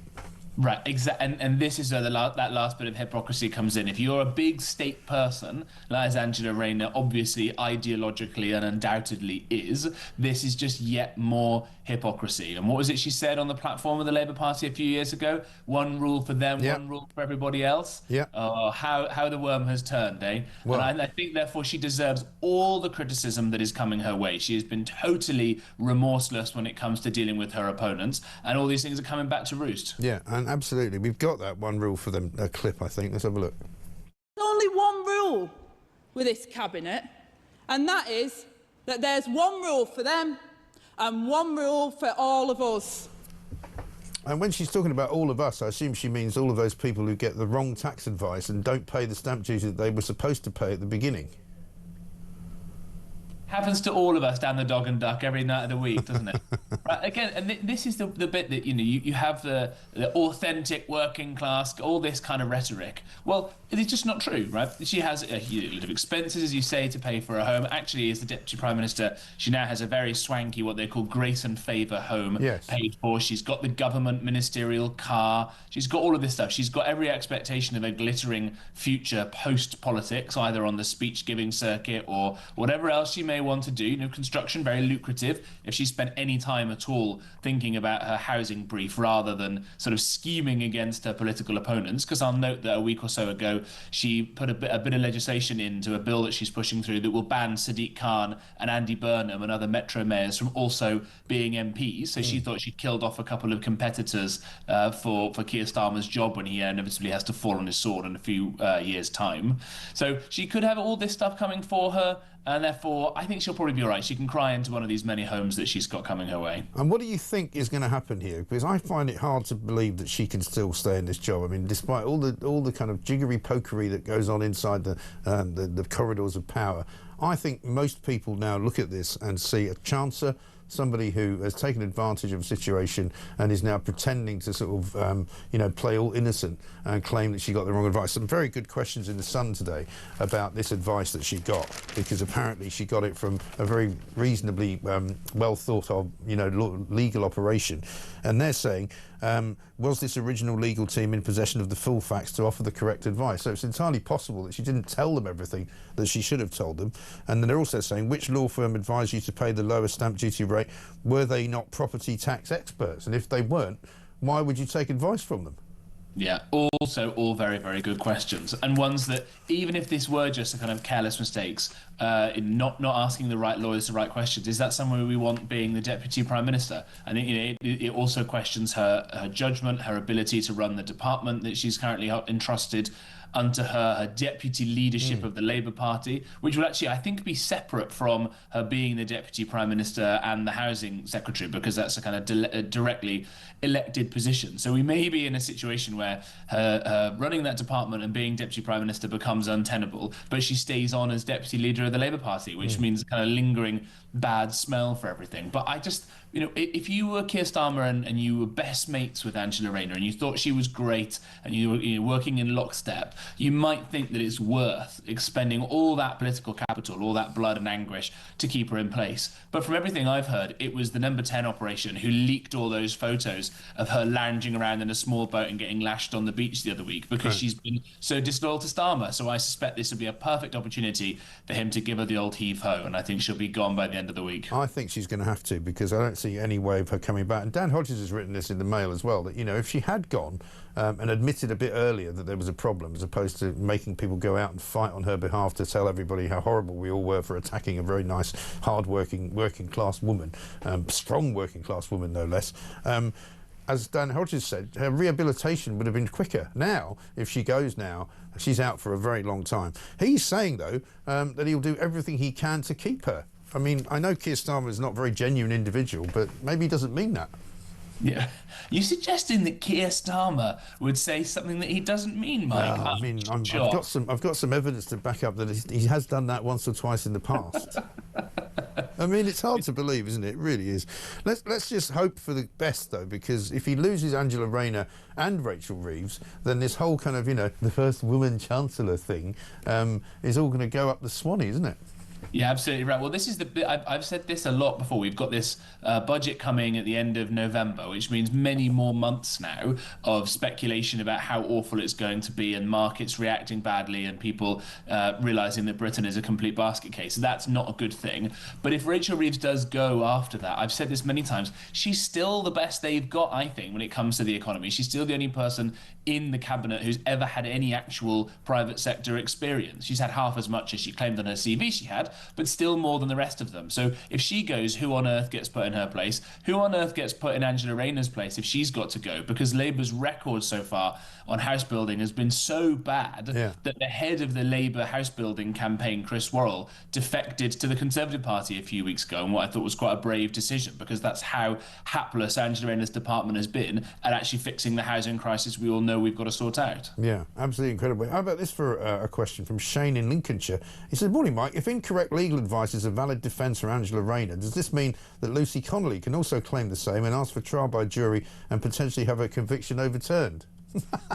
It's a very, very good point. A very, very good point. And it is this kind of one rule for them, one rule for us stuff coming up again. One may even go so far as to call it two-tier justice. Yeah, I mean, you have to be careful, though, because when you ask Keir Starmer if there's two-tier justice, he just goes, no! You know, like some kind of demented dog. You know, he can't stand it. The same man who told Donald Trump a few weeks ago that we've got lots of free speech in this country, and then lo and behold, under his premiership, a comedian gets arrested for some tweets. I know, it's just laughable, isn't it? If it wasn't such a disaster, we would be falling about laughing. But the trouble is, they're taking the country with them down the gurgler, you know, which is no use to any of us. Listen, James, great to talk to you as ever, former government advisor. That speaks an awful lot of common sense. Sue in Lee says this: Mike, glad to have you back. When I'm thinking of buying a property, the first thing I do is pull up a mortgage calculator on the old internet. It will tell me what my monthly payments are likely to be and what stamp duty I would need to pay. And yes, it will ask me if this is my first property, second home, etc. Desperately thinking of ways to pay less tax to give to this government. That's what everybody does when you go to buy a house. You know, the mortgage company looks at what you make. The mortgage company tells you what all the liabilities are going to be. The mortgage company tells you what the stamp duty is going to be, as long as you tell them the truth.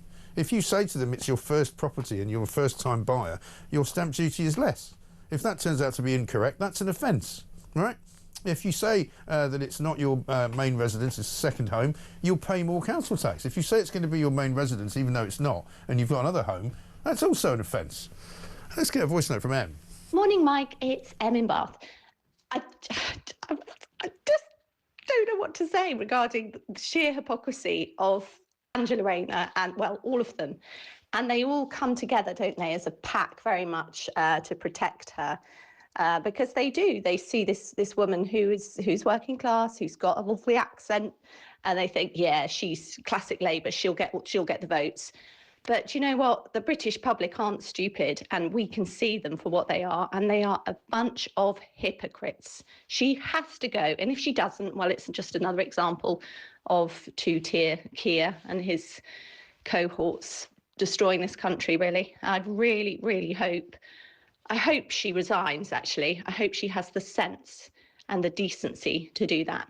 I wait with bated breath. Great moment, great conversation. You're absolutely right. She has to go. There's no two ways about it. This from Steve in Yorkshire. Morning, Mike. In 14 months, Labour have had a transport minister resign for being a criminal, a corruption minister resign for corrupt claims, a homeless minister resign for making her tenants homeless, a business secretary that claimed he was a solicitor for 10 years when he wasn't, a chancellor that lied about being an economist, and a housing minister that dodged £40,000 in housing tax. Surely there's never been a worse government in British history. Rayner has to go. It's one thing after another.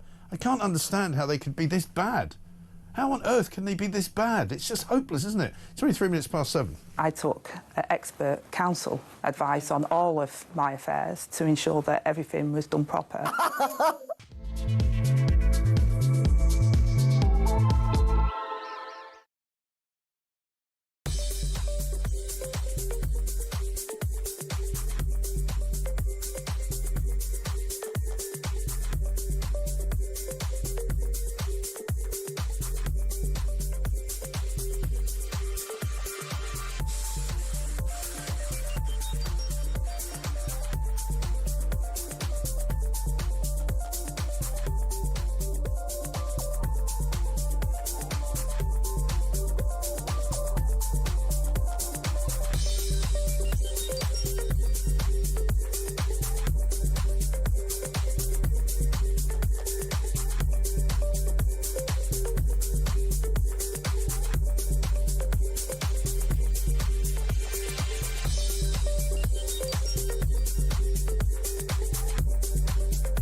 we had hoped that this Supreme Court ruling might start to kind of sort of puncture the balloon and take some of the heat out of this, and for a time it seemed like that. I'm not sure that it is, actually. No, I said on the day I didn't think it was going to end it. In some ways it's kind of strengthened, you know, the wish of one side of this argument to keep forcing it. And part of the problem is so much of our public service is not just the police, but a lot of the rest of it. They've just kind of absorbed these ideas over the years. You can tell when you hear them using activist language, as the police did to Graham Linehan.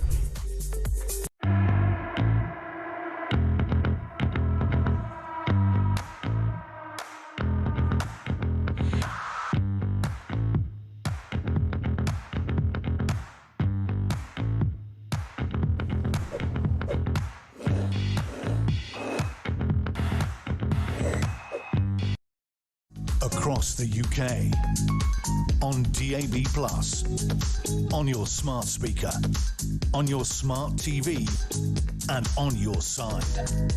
This is Talk.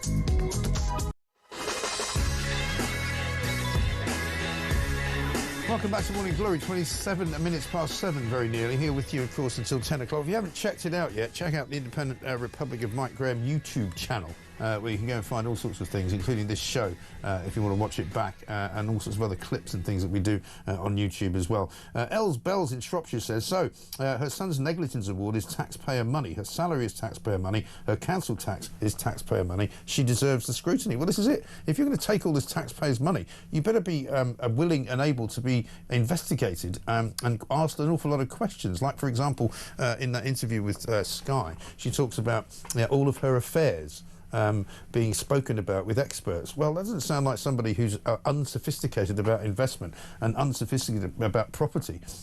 Here's one from Neil, who says, welcome back. Some food for thought. It was assumed that our Angie's house in Ashton-under-Lyne was the house she used when she was in her constituency. Now, if that's not the case, then I would love to see her parliamentary expenses to see where she stays when she is in residency. Well, this is the whole thing. It all starts to unravel a bit, doesn't it?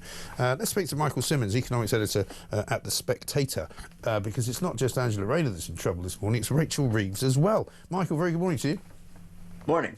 It's all a bit of a mess, this, isn't it? You know, they seem to manage to, you know, just when they thought they were getting somewhere, sort of fall on their sword and, you know, fall about on the street, and you wonder what on earth is going to happen next. Yeah, well, I wonder if Rachel Reeves might actually be a little bit happy about all this Angela Rayner news, just because there's basically nothing at all positive to say about the budget that's coming in a couple of months' time.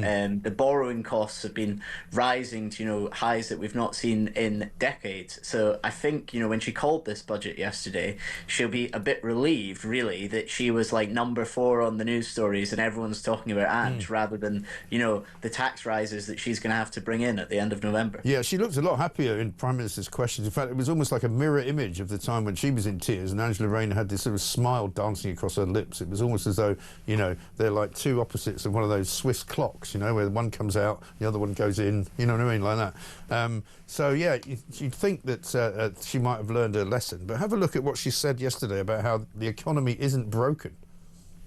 Britain's economy isn't broken, but I do know that it's not working well enough for working people. Bills are too high, and you feel that you're putting more in but you're getting less out, and that has to change. But there are still challenges. The cost of living pressures, I know, are still very real.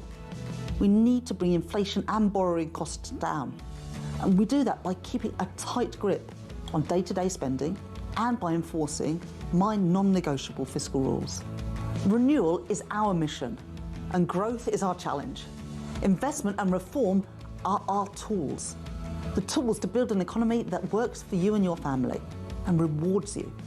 More pounds in your pocket, an NHS that is there when you need it, and opportunities for all, including your kids and grandkids.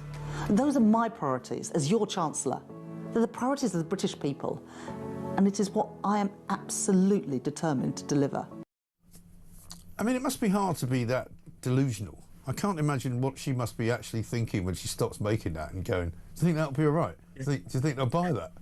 Well, this is the thing. Everything she said in that video is exactly correct. She does need to get inflation down. She needs to get the economy growing. And Britain, you do pay too much and get too little out.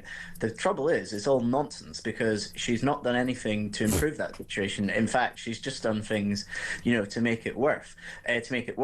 Now, you look at just one of the points she talks about, inflation. Inflation's up to nearly double the Bank of England's 2% target. And, the bank themselves, now they have a lot to answer for all the billions of pounds of money they printed that's helped contribute to that. But, if you look at any forecast or any analysis from any economist, they'll tell you that a lot of that inflation is partly caused by Rachel Reeves because of the £25 billion increase she made to employer national insurance. And that's added on to labour costs, which is added on to wages, etc., and all feeds into this inflation. So it's all, it's all well and good saying, oh yeah, inflation's a problem and I'm the Chancellor, I need to get rid of it. But she's caused half of it. Well, exactly right. And similarly, the whole problem with the stamp duty issue with Angela Rayner is that, they put stamp duty up. The idea that Angela Rayner didn't realise that and didn't pay it because she somehow got the category wrong is laughable. It's ridiculous, isn't it? Because a lot of people have told me that the housing market currently is pretty flat because people just aren't moving because they don't want to pay the increased stamp duty. Yeah, well, look, this is a complete disaster. They've totally. I mean, stamp duty should just be completely abolished. It's a ridiculous tax. It's the worst tax we have. But what they've done to it, as you say, has totally destroyed the housing market that was already in a dire state. And things are going to get even worse with some of the things they're looking at. Potential property taxes.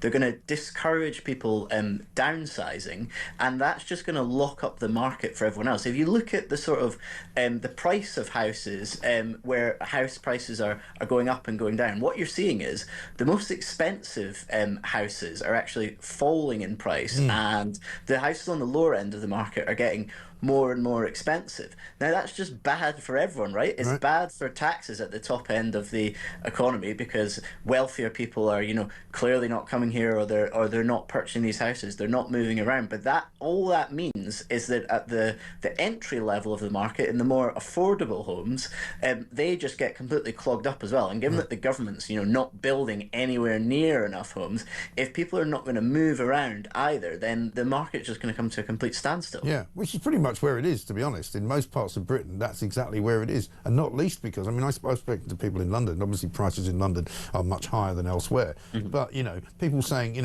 I was going to buy a house, I was going to move, but the stamp duty that I would have to pay is something like 68,000 quid. And I'm not willing to pay that, so I'm just not moving.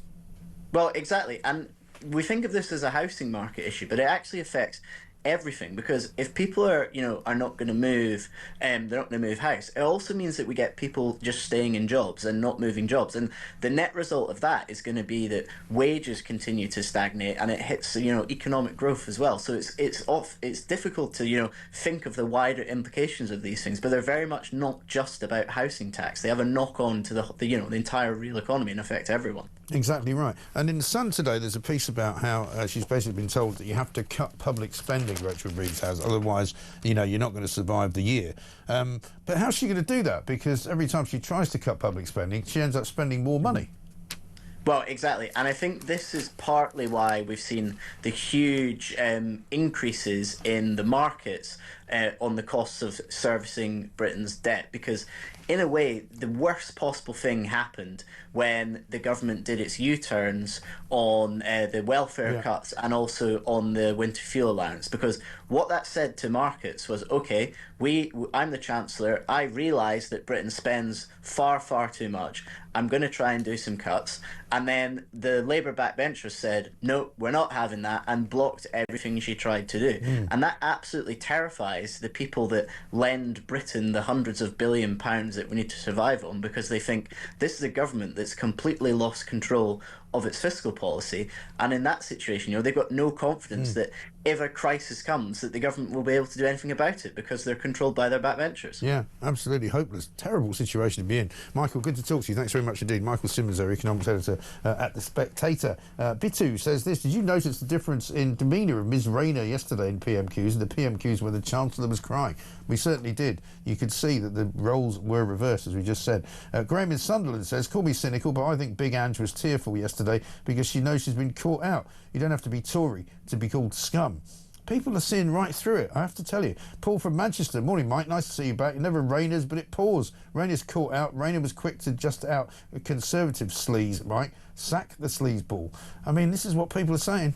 It's my interpretation of what it is that the country and the nation is feeling, and they don't want Angela Rayner staying in the job. So, Starmer, you might as well get off the hobby horse and the high horse of saying, oh, I'm going to do everything I can to protect her. Why? She's just avoided 40,000 quid's worth of stamp duty tax, which in most places would result in a massive fine, apart from anything else. 7:35.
Across the UK, on DAB+, on your smart speaker, on your smart TV, and on your side.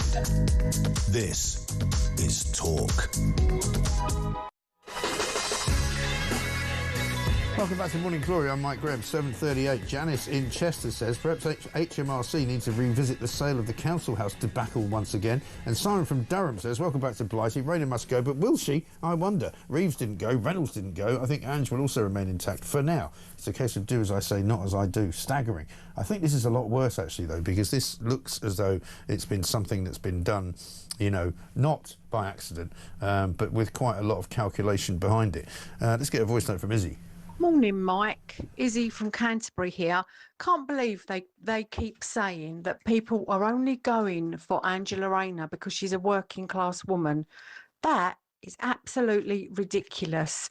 I mean, people, to be honest, don't care what colour, creed, class, religion, you name it, we don't care. She's just nasty, a nasty hypocrite. And now karma has come to bite her on the bum. And bloody good job. That's what I say. Bloody good job. Get a taste of her own medicine. Izzy, hard to argue with that. Thanks very much indeed. Steve says, Keir Starmer says that there is free speech in Britain, and anyone who says otherwise will be put in jail. Very good. Let's get a call, actually, from David in Gloucestershire. Hello, David. Hello, Michael. Welcome back. Thank you very much indeed. I didn't think it was going to be quite this busy, I have to say. No. But this morning you said that she used her son's trust fund for these house moves. Yes. Well, as I understand it, I think she's actually broken the law. Well, there's certainly a lot of questions to be asked about it, because it's not clear exactly how much is in the trust fund. It's not clear who's operating it, and it's certainly not clear how she managed to extract money from it, unless it's for the benefit of her son, which it would not, on the face of it, appear to be. Well, I had a bad accident, and my money can only be used for me. Right. You can't use my family cannot use it as their personal bank account. No, quite. So I don't understand how that could have happened. Yeah. A lot of questions. There's an awful lot of questions. David, thanks very much indeed.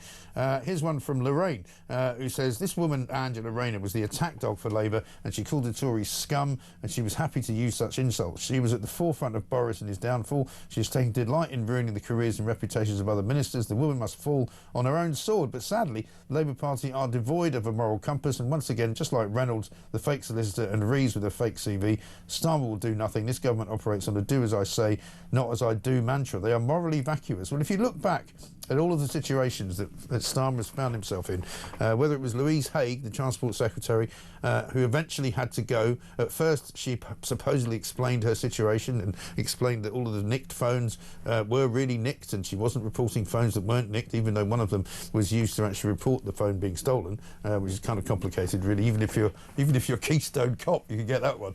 Then we had old what's-his-face, Jonathan Reynolds, who admitted in public in the House of Commons that he was in fact a solicitor and pretended to be one for 10 years. Eventually, he had to come out and say that he was in the wrong, and that in fact he had misled everybody, and he was sorry that he gave the wrong impression. That he was a fake solicitor, even though he'd been doing it for quite a long time. And then, of course, we had Tulip Siddiq, the corruption minister. It took about 3 months more than it should have done for her to resign, because finally Keir Starmer actually said, you've got to go, or she said that she had to go. And the same goes for almost every other person who's had to resign from this government, and there have been plenty of them, by the way. Because the first form of attack from Keir Starmer and his Downing Street stooges is to say that nobody's done anything wrong, as they did with Angela Rayner. But now she's come out and actually admitted that she did something wrong, but she's trying to say it's not her fault. She's trying to blame lawyers. Let's get a voice note from Sarah. Morning, Mike. Sarah from North Wales here. Good to have you back. On the Angela Rayner thing, I was looking at the stamp duty the other day, and I thought, I'll just ask AI, really, ChatGPT, in relation to this trust issue.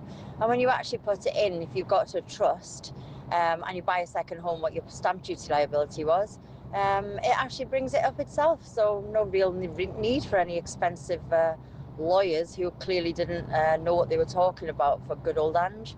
Never mind. Have a great day. See you soon. Sarah, thank you very much indeed. Yeah, I mean, there are so many different ways you can find out what the stamp duty is that you don't need to be told by a highly expensive team of lawyers exactly what the stamp duty is going to be, because you can do a search for it, you can find it, you can get any estate agent to tell you what it's going to be. You know, the whole thing is a complete and utter farrago of nonsense as far as I can see. Nan in Wales says, forgive me, but do these ministers know basic maths? The clip you played, there's only one rule for this government. She said, one rule for them and one rule for the rest of us. Surely that's 2 rules. I'm confused. Actually, that's a good point. So there is 1 rule for them and 1 rule for the rest of us. That is 2 rules. You're quite right. Talking of 2, how's Keir Starmer's phase 2 going? Summer's definitely over, and this morning we've got all the number 10 staff together and talked through what phase 2 of the government is going to look like and feel like. So we go into phase 2, 1st of September 2025, in good spirits, confident and with conviction about what we're doing. It needs a more powerful number 10, so we've added to the team with some really important new members. I made a number of other changes, but this is about focus on delivery now, marching forward to the next phase of government. Yeah, so he's got a new finance aide. It's called this woman by the name of Baroness Shafiq. She was appointed number 10 on Monday as part of the phase 2 operation, which we didn't know was secondly coming in because of phase. We didn't know there was a phase 1, really. But apparently one of the things that she said earlier this year was that a series of measures that were going to be brought in on the Workers' Rights Bill by Angela Rayner would actually damage business, right? So well done, Baroness Shafiq. She's obviously missed the memo on that. And what he means by saying that they've strengthened the team, that means they've spent even more taxpayers' money on hiring even more people to do even less good. So it's actually costing us all a lot more money. Forget about Angela Rayner's tax avoidance schemes. This is, you know, get the taxpayer to pay for more bodies inside of Downing Street because the people who are in there at the moment don't know what they're doing, as Donald Trump would say. 7:45 though, let's talk to Alan Miller, co-founder of the Together Declaration, because he's exercised, as many people are, about this possible introduction of digital ID. Keir Starmer, this was before phase 2, I think, happened. In phase 1, he said it would be necessary to stop the boats from coming, and nobody could quite work out what he's talking about. Alan, very good morning to you. Good morning, Mike. Good to see you. This is madness, isn't it, this digital ID, because the reasoning they're giving is that they need to stop illegal immigration, and I don't see how that would work. Well, the thing about it is, Mike, is that Tony Blair has been talking about digital ID for a long time. Yeah. Talks about it with vaccine passports, talks about it with national ID cards.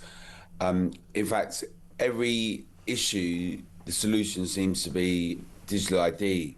But what it's going to mean, can you imagine the people who are coming over in boats who are throwing their passports in the sea? Right. The idea that digital ID is going to be the solution is just preposterous. What it's going to mean is going to be people are going to be tracked, surveyed, censored, shut down. The ordinary British public, the people who are saying we don't want people in asylum hotels, the people who are asking questions about borders, people asking questions about free speech, people like J.D. Vance who are saying, is there really free speech in Britain anymore with a two-tier Britain, a two-tier judiciary? The idea that digital ID is going to be the solution to our issues on fraud, on crime, just is like one of those great insulting moments for the British public that just means that we're going to be further censored, we're going to be further controlled, but actually the big problems are not going to get dealt with. It's another one of those issues that means that we're going to be have impositions put on us, but the actual issues are not going to get dealt with or resolved. Yeah, well, I don't understand how you give digital ID to somebody who hasn't got any ID. I mean, how do you even work out who they are? Well, exactly. I mean, people are throwing away their passports, and then what we're told is that we're going to get this digital ID system. But what it means is we've seen this already, Mike, haven't we? With debanking, we've seen it with things like the Counter Disinformation Unit, the Rapid Response Unit, ordinary citizens, journalists, doctors, all being tracked and surveyed and shadow banned. But the actual problems, the actual real issues that the British public are very concerned about never get dealt with. So it's a double whammy, and it's very insulting, and we have to say no to digital ID. Yeah. And what stage is it at the moment, Alan? I mean, because presumably they'll try and rush it through, they'll try and do it stealthily, they'll try and somehow hoodwink everybody, and suddenly you'll wake up one morning and there it will be. But what stage is it actually at? Well, I don't know, but they're talking about things like GPS tracking on trains. They're talking about, oh, here's the big solution. We're going to have digital ID for every aspect of your lives. I'm really not sure, Mike. It's like one of those things that they say that we've got this like kind of silver bullet to resolve all our problems. Here we're going to do this thing, and it's going to like suddenly resolve it. 110,000 illegal migrants since Keir Starmer has come in, 50,000 in the last year.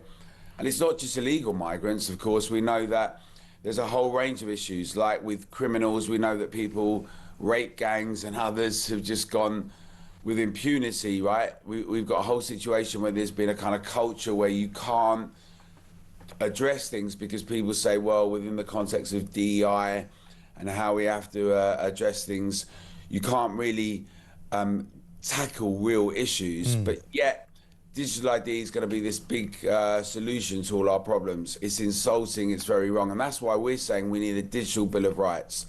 You know, when people like listen to people's telephone lines, or if they raid someone's home, or if they look at your mail, they have to have a warrant. The idea that an Englishman's home is his castle was a precedent that was set historically. And we need to have the same kind of protections around the digital arena that we do in our own world. And at the same time, I would suggest the British public is very concerned that the Home Office and the Civil Service are not dealing with the things that the British public is really concerned about. That means things like borders. It means like things like what's going on in the Civil Service. It means things like benefits. and crime and a range of issues. We need policing without fear or favour. We mustn't have a situation where people like mothers are arrested for flying a British flag, yet others are flying other types of flags each week without impunity. And we have to get back to basics again, Mike. And that's why I was saying people should support the Digital Bill of Rights. OK, good stuff. Good to talk to you, Alan. Thanks very much indeed. Alan Miller, co-founder of Together Declaration. You can find that online, of course, if you want to go and help out with signing that Digital Bill of Rights. Dan from Lingfield says, so there's a law firm currently in business giving dodgy advice. Fantastic. So they say. It's 10 minutes to 8.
I'm coming on your show with increasing frequency because I realise it's much more effective than anything like Tinder or Hinge. I seem to be getting lots of DMs on the back of your promotion. Let's just talk about this. Matt Vickers, ladies and gentlemen, let's just put this. He cares about the country. He's been very honest about the Tories.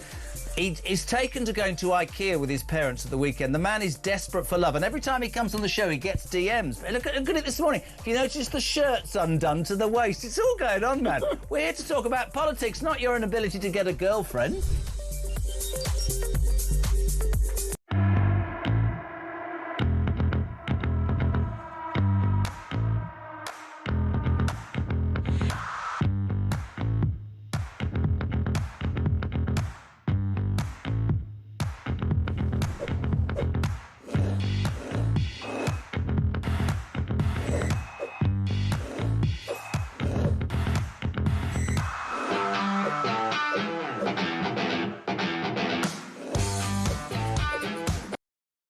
Across the UK, on DAB+, on your smart speaker, on your smart TV, and on your side. This is Talk. Welcome back to Morning Glory, 7:54 right now. It is Thursday morning. It is Thursday, the 4th of September. We have crossed into autumn. Apparently, according to Keir Starmer, the summer's nearly over. Well, apparently he's got that wrong as well, because the weathermen say actually the summer's not over. It's going to be quite a nice warm weekend this weekend, so you might expect him to have got that wrong. Let's speak now to Kira Riddick, who is, of course, in Ukraine. She's in Kiev, I think, to be precise, People's Deputy of Ukraine. There's been some developments from the Russian perspective. Apparently, Vladimir Putin has invited Volodymyr Zelensky for face-to-face talks for the first time, we're being told. Let's see if that's true. Kira, very good morning to you. Good morning, Mike. Thank you so much for having me. Good to be back on the show. Good to see you. This is not the first time, technically, that they've talked about talks, but is it the first time something might actually happen? We do not believe here on the ground that what Putin is saying is true. I want to remind everyone, like, where did it all start, like the ideas of the talk? Because right now, nothing changed on the ground. Putin keeps attacking us, keep attacking peaceful cities, pushing us at the battlefield. And there is a very low chance that talking will change something. The idea of talks raise up in President Trump's ideas that if he agrees with Putin that he will stop the war, then President Zelensky and Putin can agree to something.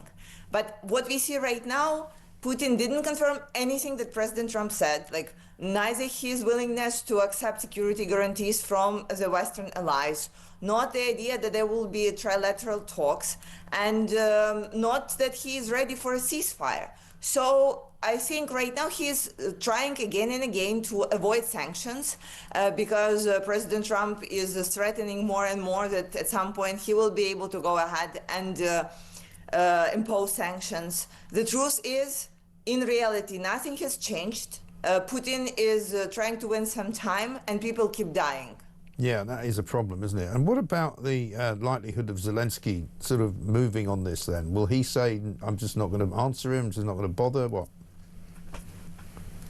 Look, I think the main thing that President Zelensky can do is say that he will agree to anything that will bring peace closer. We here on the ground do not believe at all that the meeting in Moscow can happen like in any potential future, and it needs to start with President Trump being able to assure first President Zelensky security, because I think it will be a very dangerous trip if there would be to Moscow, and then like that these talks will have something out of them, because again we said from the day one we cannot talk to Russia because what's to talk about? It's in their power to stop the war if they need, if they can, if they wish. They are an aggressor. We are simply defending ourselves. We said that we are ready to any steps that can be taken to bring peace closer. But unfortunately, all our willingness ended up in more people being killed, more cities being attacked. So I think right now the ball is back to President Trump's court, where he needs to see if he can get anything out of Putin or what's the next step.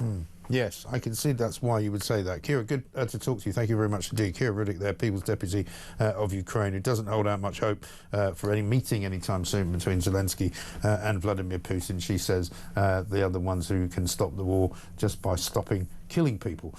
Paul in Dorset says, hi Mike, Angela Rayner is toast. I think she is. This from Peter in Suffolk. Morning, Mike. Why is it always said that people like Rayner have done well, considering they come from a working class background, as though being working class is something to be ashamed of? Well, it's funny, isn't it? It's always the left who say it. You can't attack her because she's from the working class, like it's some kind of, special protected species or something. Well, why not?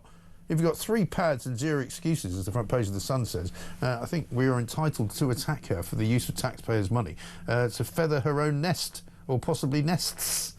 Coming up later on in the show, Liz Truss is going to join us. The former Prime Minister will get her view on the state of the economy, but also on what Angela Rayner should do next. Because, quite frankly, there is really no other way out other than for her to fall on her sword, or fall on somebody's sword anyway. Ralph from Edenbridge says, good to see you back. Order, order. Starmer staging a question that Nigel Farage wasn't in the House for question time. Poor Richard Tice's knees must be painful this morning when he's up and down trying to ask a question but completely ignored. They're running scared. They are running scared, and they've taken to completely and utterly becoming obsessed with Nigel Farage and reform. It's Reform's conference, of course, coming up this weekend, so they'll be making all the running again, as ever. Here's one from somebody who doesn't give a name, do they, Mike? Oh, here we go. No, Mark in Selby. Reeves may be useless and dangerous as our Chancellor, however, she does dress like an elected Member of Parliament, not Coco the Clown Rayner, as the soon-to-be ex-Housing Secretary does. Angie knows the game is up. Keir has to make a decision, which means she is given the sack. I bet Wes Streeting gets her gig. Well, Wes Streeting says that she's a very honest woman and she hasn't done anything really wrong. She's just made a mistake.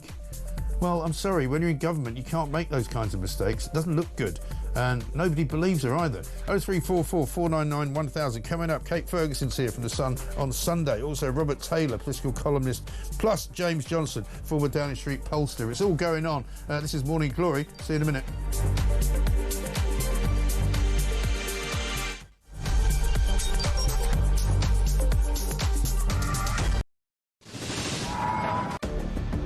I can announce this government will begin the biggest sustained increase in defence spending since the end of the Cold War. We will deliver our commitment to spend 2.5% of GDP on defence, but we will bring it forward so we reach that level in 2027. The answer from European capitals has been as resounding as it is clear. We are in an era of rearmament to respond to the short-term urgency to act and to support Ukraine, but also to address the long-term need to take on more responsibility for our own European security. On Saturday, we also agreed a new £2.2 billion loan for Ukraine, backed not by the British taxpayer, but by the profits from frozen Russian assets.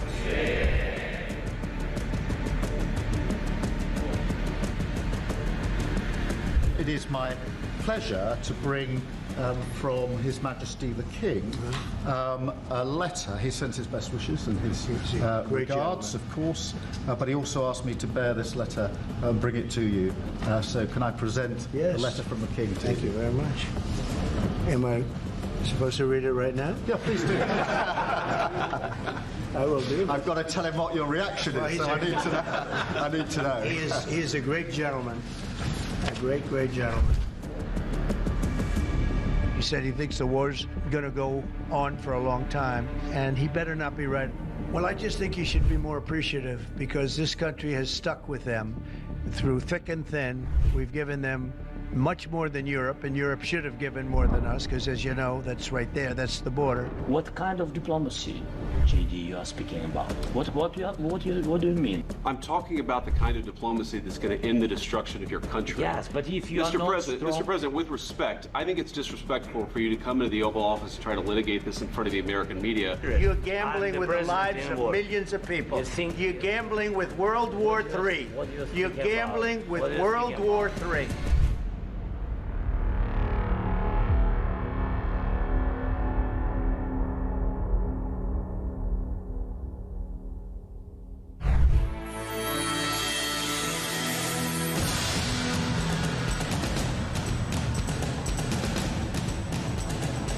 Across the UK, on DAB+, on your smart speaker, on your smart TV, and on your side.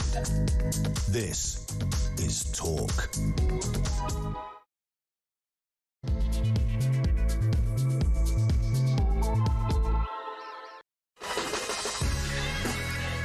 Welcome back to Morning Glory. It's coming up to 3 minutes past 8. I'm Mike Graham. This, of course, is a home of common sense, because we are here all the way through until 10 o'clock every single weekday morning. Jeremy Kyle has been sitting in for me, so thank you very much indeed to him for keeping it all going. The Morning Glory podcast back out this afternoon, or this morning even, if you're lucky, around about 10:15, 10:30. Coming up later on, we've got Liz Truss joining us in the studio. We'll get her take on the latest Rachel Reeves disaster and what Angela Rayner should do next. Most people I'm talking to this morning think she should just resign. And we're going to be talking to Kate Ferguson coming up in this hour from The Sun on Sunday. Broke the original story about the place in Hove and has been on the case ever since. She's got some very interesting things to say about how the Labour government tried to stonewall the media, tried to say that the media were mistaken, that there was a vendetta, that there was some kind of smear campaign against Angela Rayner because she's working class and she's a strong woman. Nothing could be further from the truth. Let's get a voice note from Julie. Morning, Mike. Great show. Good to have you back. Julie from Stamford. There's an article in the Daily Telegraph today saying how complicated the tax rules are, and I appreciate that that's the case, but we all have to follow them. Rayner has access to the best tax advisors available and actually works in the place where those rules are made. So I don't have any sympathy for her. She just needs to go. Thanks, Mike. Julie, I think you speak for the nation. She just needs to go. It's as simple as that. Stop clinging on. It's embarrassing. You've been caught out. You know, don't give us all this guff about, you know, oh, there's a trust fund for the protection of my son. Oh, you know, we had to borrow something for that because we couldn't afford to put a property deposit down on an £800,000 apartment in Hove, which is nowhere near where she actually lives or nowhere near her constituency. She says she needed to be somewhere near London. She's got a place in London which we pay for heaven's sake. We even pay the council tax on it. So why she needs a third place is anybody's guess. And yesterday on Sky, she tried to point out that I've only got one property. Well, it looks a lot more complicated than that, I'm afraid. It's coming up to 5 minutes past 8. This is Morning Glory. Let's get it on.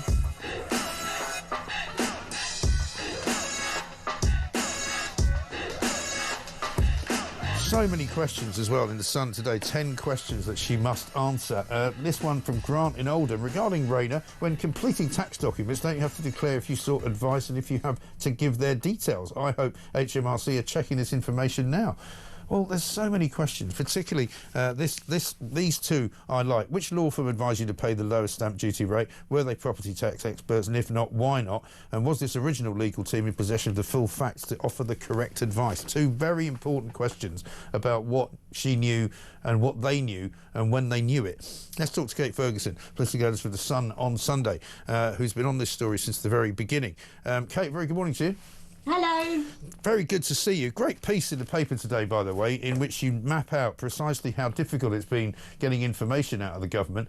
Wouldn't return your phone calls, wouldn't answer questions, wouldn't give written answers. I mean, you call her certainly a hypocrite, and she could be a liar as well. I mean, this is very serious, isn't it? Yeah, I mean, I think this is really serious for Angela Rayner. There's two things obviously at play now. One, did she act properly? Yeah. So as you just went through, she said she got bad legal advice, bad tax advice. Now she's got new advice. Turns out she did underpay her tax. She's referred herself on, etc., etc. But the crucial thing there really is, did she give the full details of that property trust to that advisor? Without those full details, no tax or legal advisor could give you full advice, proper advice. Yeah. So, you know, that main question is, does her defence hold up in the kind of court of the investigation, as it were? And the second problem for Angela Rayner, which is equally a very big problem, is the way this is perceived. Yeah. That it seems that she's hypocritical. Look, Angela Rayner is in many ways a brilliant politician, and she has climbed to the very top of politics. She's the Deputy Prime Minister. But she did that by really attacking Tory sleaze when she was in opposition. You can comb through her speeches. She frequently accused the Conservative Party of corruption. She called for Nadeem Zahawi to be sacked or quit when he was found to have underpaid his taxes. I would say that was another Sun on Sunday story. So those who say we go after Labour and not Tories, that's ridiculous. That was actually another Sun story. And so she really is very liable to accusations that she is saying one thing in opposition and is doing a very different thing now she's in government. Well, as you point out as well, this is a woman who has been part of a government that's wanted to put people's taxes up, not least stamp duty, ironically, and yet appears to want to reduce her own tax bill by being, shall we say, at the very least, tax efficient, which is not really in the spirit of what this government is supposed to be doing, is it? I mean, look, everyone hates paying their taxes. You know, it's a universal truth. I always thought that they should make every politician have to kind of fill out a full, do their own self-employment tax return so they could really see how much tax you pay. Yeah.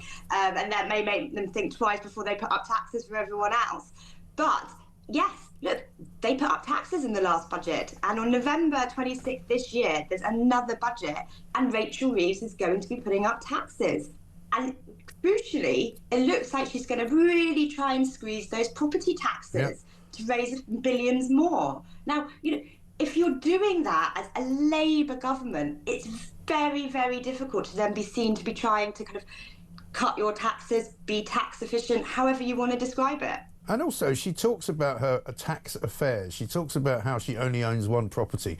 You know, it looks like she has at least the right to occupy 3.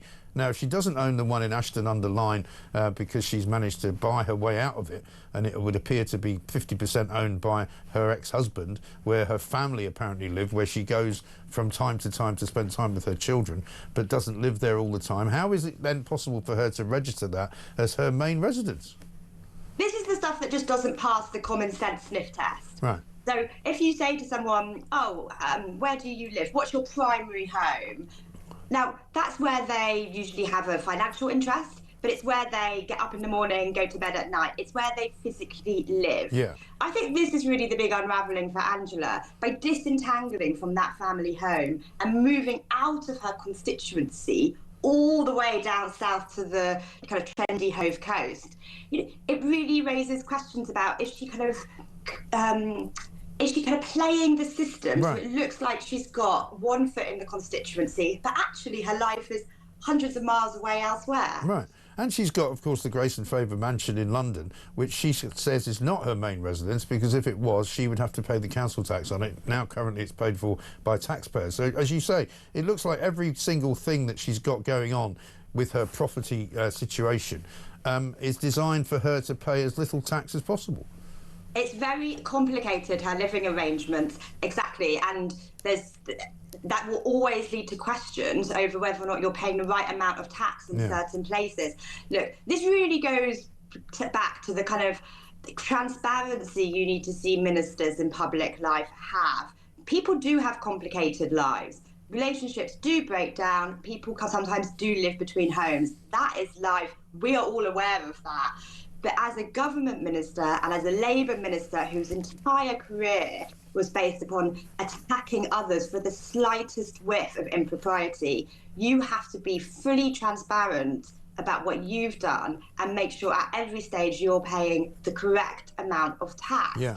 And that is what the great British public, the voters, will quite rightly expect from Angela Rayner. And it's the standard she held other people to in opposition. So as much as a kind of tax row, this is a hypocrisy row, this story. Absolutely right. And people are asking me a lot of questions this morning as well about this trust and how it's possible to remove money from the trust unless it's to benefit the beneficiary of the trust, who is her son, right? So if that money comes out and gets used to be put down as a deposit on another house, i.e. the place in Hove, then if he's not living there, then how does that play?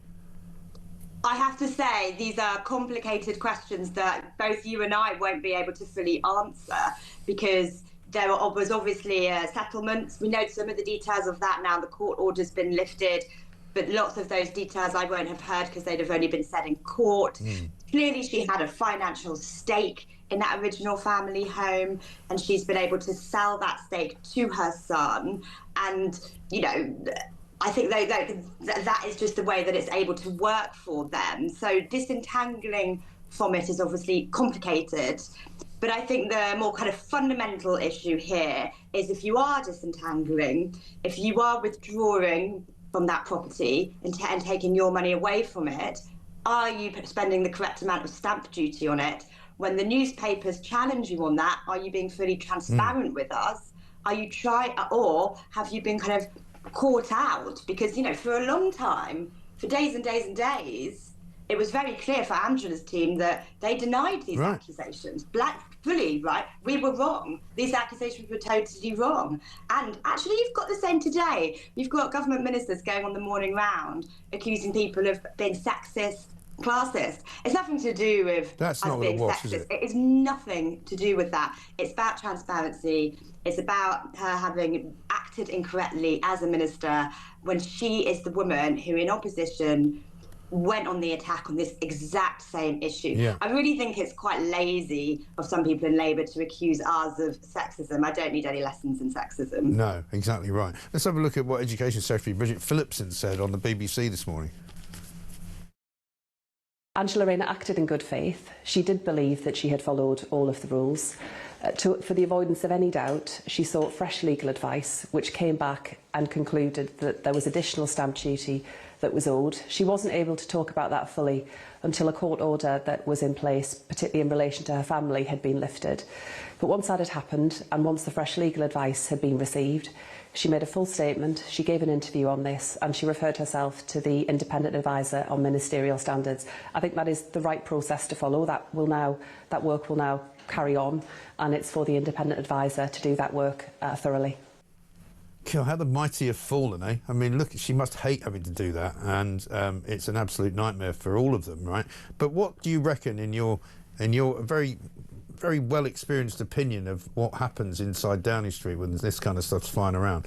You know, what will it take for her to go? Oh, I mean, let's not beat around the bush here. This is a nightmare scenario for Keir Starmer. 2 reasons. It's back to term week. This is the first week of Parliament going back to school. Yeah. Right? This was meant to be his big reset. So he's, rejigged some of his backdoor team the other day. He was looking ahead to maybe doing a ministerial reshuffle next week. But now he's facing losing his number 2 potentially if that investigation goes against her. 2 big headaches. A, nobody wants to lose a big beast minister from the front bench. It's a nightmare. But this is potentially even worse because Angela Rayner is the Deputy Prime Minister, the Deputy Labour leader. And in the Labour Party, that is a powerful, directly elected post. So she has to go. And if she quits everything, you're talking about a deputy leadership contest overshadowing Labour's party conference. That is carnage. There's going to be plenty of people kind of parading around Liverpool this year trying to get those votes if we end up there in a few weeks. So, Keir Starmer doesn't want to see Angela walk over this. However, if the ministerial investigation turns against her, she's gone. Yeah. I think so. But let's hope she doesn't try and hide behind that, and let's hope she doesn't try and influence it either, because that's what they'll probably hope for. That will be the last ditch gasp on it, to kind of go, well, if they find that I haven't done anything wrong, I can stay. As I say, there's still questions for her to answer, and there is still this question of hypocrisy, and there is the court of public opinion, and we will see how that plays out over the next few days. Yeah, well, I can tell you the public opinion this morning is that she needs to go, and she needs to go now. Kate, great to see you. Thank you very much indeed. Kate Ferguson, political editor at The Sun on Sunday. Let's talk now to Robert Taylor, a political columnist. Robert, very good morning to you. Good morning, Mike. Good to see you, sir. I can't see any way out of this for her, can you? No, and for one reason, and you've talked about hypocrisy, but the British people will forgive a lot, but they do not forgive hypocrisy. And when you think that the last government was brought down predominantly over Partygate, which was about Boris Johnson eating a piece of cake, as far as I can. That's what brought down the government. Boris Johnson eating a piece of cake. And here's the Deputy Prime Minister taking 40 grand off the taxpayer for housing arrangements when she's in charge of housing. It's the hypocrisy here. It's not about her disabled son. It's not about whether she took legal advice. It is the hypocrisy in saying to others, you've got to resign, yet when she gets into trouble, we're meant to have human sympathy for it. It's outrageous. Yeah, it really is. Also, similar hypocrisy on the front of the sort of the tax demands that they're putting on people, not least on stamp duty for a start, which they single-handedly managed to raise in November with the budget of Rachel Reeves. And now she's trying, it looks like anyway, to avoid paying it. Well, exactly. And can you imagine when the budget finally takes place at the latest possible moment at the end of November? If Angela Rayner's still there, she's going to be sitting on the front bench when Rachel Reeves brings in taxes on property. How can she do that? Yeah. If Angela Rayner's sitting on the front bench, and if Reeves choose not to bring in extra property taxes, people will say you're only doing that to save Angela Bacon's embarrassment. Yeah. Angela Rayner's. Angela Bacon's good. I don't mind that. But this is the trouble. The point is they're now kind of hold below the waterline, like I've been saying this morning. We've had all of the previous problems. The housing minister now not paying tax on her house. We've had the transport minister resigning over lying to the police, even though she used to be in the police. Corruption minister resigning over corruption claims, now on trial in Bangladesh. And the homelessness minister resigning over making people homeless. I mean, this is about as bad as it gets, isn't it? Well, this is meant to be the big reset. It's meant to be phase 2. God knows what Keir Starmer thinks he achieved in phase 1. It's a bit of a car crash as far as I can see. This is meant to be the big reset week. It's going disastrously badly already. And if you look at the opinion polls, which I do a lot, Labour is an absolute freefall. Yeah. What is this going to do to their opinion poll ratings? I think it's not just Angela Rayner who's in trouble here. Maybe Keir Starmer in his future isn't looking so great either. Right. Well, people used to say, didn't they, at the beginning of this year, that you can't get rid of Rachel Reeves because if you sack your Chancellor, then you're pretty much the next one to go. And he must know that, and he must see the two most powerful women in his cabinet, both of whom clearly don't like each other, probably both plotting against each other. Both of them might end up gone. He must be desperate for Angela Rayner to resign. I think that's quite clear. But he cannot sack her. I mean, it's not just that he can't. But he tried to sack her once before, didn't he? Exactly, and she caused merry hell for him. He's far too weak, I'm afraid, to sack her because of Rayner's position in the Labour Party and the huge admiration that people have in the membership. He won't sack her, so he has to hope, I think, that she will resign. And surely in the next, I would have thought, before the end of the week, if it carries on, she will resign. Yeah, and as Kate was saying just before, Kate Ferguson from The Sun on Sunday, you know, otherwise it starts to hang over into Labour Party conference season, which completely then kiboshes everything that they want to do. Well, exactly. It is a perfect storm for Labour right now. It's the sort of position a lot of governments get into. They revelled in Tory discomfort. Well, they're now getting a bit of a taste of their own medicine. Yeah, well, I can't say they brought it on themselves, is all I can say. Robert, good to talk to you. Thanks very much indeed. Let's get a voice note from Patty on Rachel Reeves. Good morning, Mike. Great to have you back. Patty from Coulsdon. Just listening to Rachel Reeves talking about, you know, all the tools she needs and she's using to make the economy grow and make us all successful. I think, actually, she needs to go out and check her van because somebody has nicked her tools, I think, and she's not going to be able to do anything. Anyway, thanks a lot. Bye. Yeah, can you imagine she pulls a spanner out the toolbox and it's just made of rubber? Doesn't actually do anything. You know, it's a toy tool, a toy spanner. That's like the toy government that we seem to be faced with at the moment. One here from Paul in Manchester. I think Rayner wants to be sacked so she can get out of Labour's mess that they are in. She can get out early to avoid blame for the shambles. A great show again. I think it's gone way beyond that. I mean, I take your point, and there are certainly no sort of, shall we say, less trustworthy people in the entire universe of politicians, and they're always thinking about their own survival and their own, you know, futures. But I think even she must realise that she is definitely now holed below the waterline, as is this government. As I said, it would be as soon as they got in last year, because it all went horribly wrong from literally day one. Do you remember Lord Ali? Do you remember the glasses? Do you remember the suits? Remember the free tickets to Taylor Swift twice? Remember the free football tickets? Remember all the free stuff that they were getting, which they didn't bother telling anyone about? All that stuff about how ready they were for government, when it turned out they couldn't even make a boiled egg without ruining it. You know, it's been an absolute disaster. Complete and utter mega disaster. Omni shambles doesn't even cover it. It's only 2 minutes past 8.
Shouldn't she? She spent seemingly every day and every tweet calling for Conservatives to resign over far less egregious behaviour than this. She was part of a government that promised to be whiter than white, that was going to be transparent, do you remember that? And there were going to be higher standards. Now we've got a Prime Minister who says he's proud to sit beside a woman who has admitted that she didn't pay tens of thousands of pounds of tax when she purchased a home. I mean, we all know what she would have said and what the Prime Minister would have said.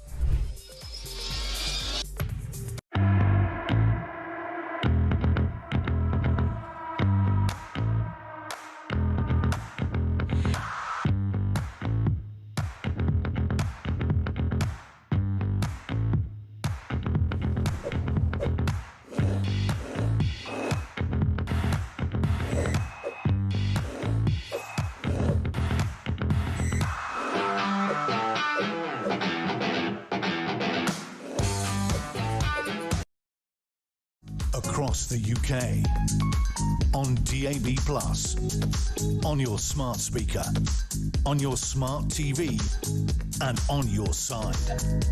This is Talk. Welcome back to Morning Glory, 8:25, with you all the way through until 10 o'clock, of course. It is Thursday, September the 4th, and I'm back. I've been away. I was in America for a few days. Very interesting watching how they're dealing with the Trump situation, and the people there who have got Trump derangement syndrome really have got it bad. But we'll talk about that coming up a bit later on. This from Charlotte with a picture of Bridget Phillipson. Did she ask for the Greta Thunberg at the studio? Because she has got that kind of Richard III look going on there. Absolutely extraordinary stuff. We're going to talk to James Johnson, though, co-founder of JL Partners. Polling, of course. He's got a big piece in the Sun today on the eve of Reform's conference, which gets underway tomorrow. He says for a century politics has been on two roads, Labour or Tory. Now there's no map. Nigel Farage is driving without one and may just be headed for number 10.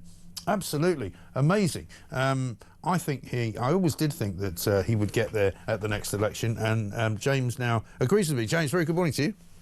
Morning, Mike. Good to see you. You've got some interesting new polling out, which shows Nigel Farage showing no sign of sort of faltering, and in fact, if anything, going further.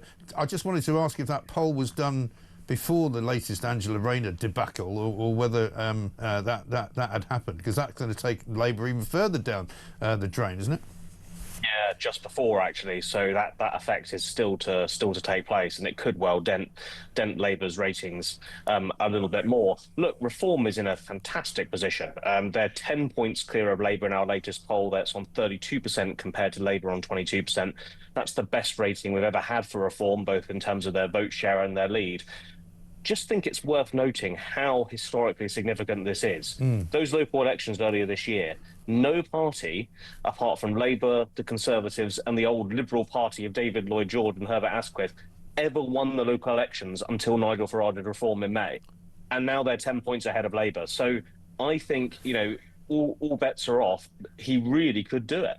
Yeah, I mean, I think, is it much more to do with the complete disillusionment with politics in general, do you think? And he's just come along at the right time? Because Nigel Farage has been in our political kind of sphere for quite a long time now, since the beginning of UKIP, and since, then the Brexit Party and the next incarnation, back to Brussels, then back to this country, back to Reform. I mean, I think it was quite late in the day, wasn't it, last year, when he even decided to run for Parliament?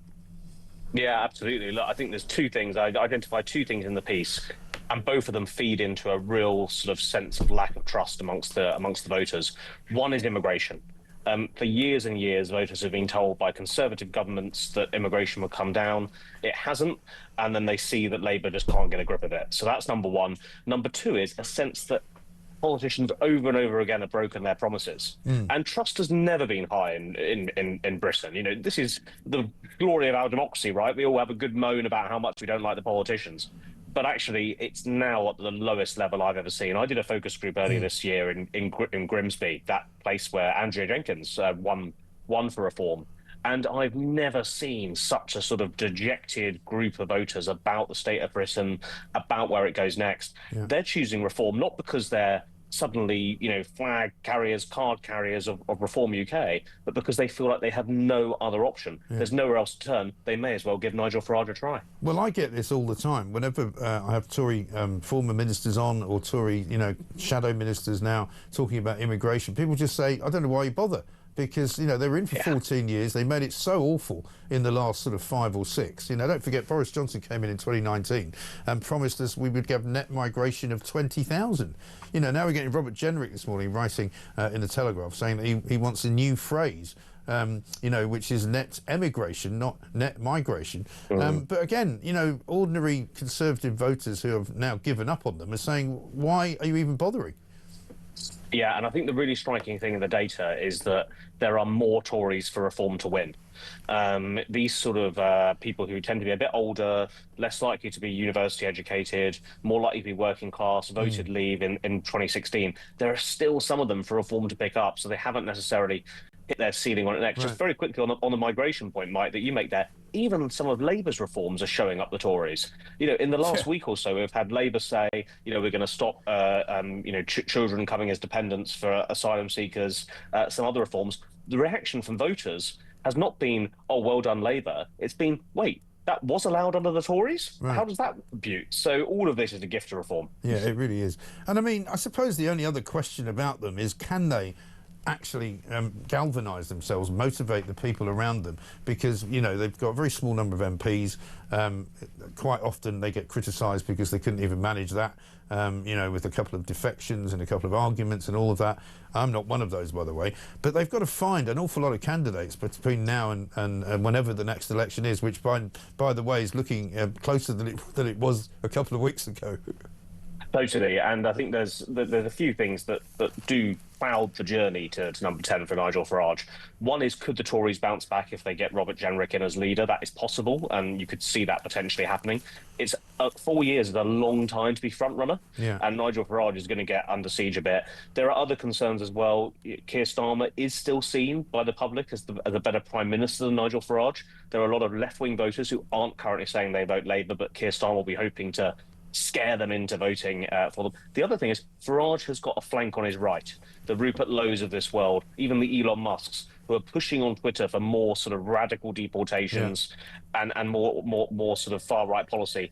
That might be popular on Twitter, but it ain't popular with the public as a whole, and Farage needs to be careful there. Yeah, I think he's done the right thing, though, because by doing what he did, he has distanced himself, I think, from those people, and so therefore, and he did it for a reason. He did it for the exact reason that you say, that he knows that the main majority of people who would vote reform don't want that. I think they're a gift to him, Mike. I think they're a gift to him because he's able to say there are people more extreme, there are people on the right of me, and I'm the moderate centrist candidate. Yeah, absolutely right. Great piece, James. Anyway, thank you very much indeed. James Johnson there, co-founder of JL Partners, polling, saying basically he now believes that Nigel Farage can be the next Prime Minister of this country. I mean, that's assuming, of course, that Keir Starmer is the Prime Minister until Labour lose the next election, which might not, in fact, be the case at all. But coming up to 8:32, let's have a look and see what's being said in Sun Letters page. Letters from the Sun, the page where you tell Britain what to think. For more, visit thesun.co.uk. And it's all about free speech, which is exactly the subject that Nigel Farage was addressing in Congress yesterday in Washington, D.C. Alan from Kirkby in Ashfield in Nottinghamshire says, does anybody believe that this government is not heading us towards communism? Police target free speech unless you agree with the far left, and Starmer shouts about Putin while sucking up to China's Jinping. We can't have 4 more years of this. We need a general election. Well, that's what I've been saying. Gareth in Clwyd says the cops who arrested Graham Linehan for anti-trans posts should consider resigning. Why? Because they didn't join the police to arrest people for hurty words. And David in Leeds says this country is in a state. It's like North Korea, with the government telling you what you can or cannot eat or drink, police investigating your social media, boat people invading our coast, our armed forces not fit for purpose, and a leader living in cloud cuckoo land. We have reached rock bottom. Oh, no, we haven't. No, there's still some way to go. You can go further down, as Labour keep proving every single week when we come in, and every single week you think, can't possibly get any worse, can it? Well, it just did.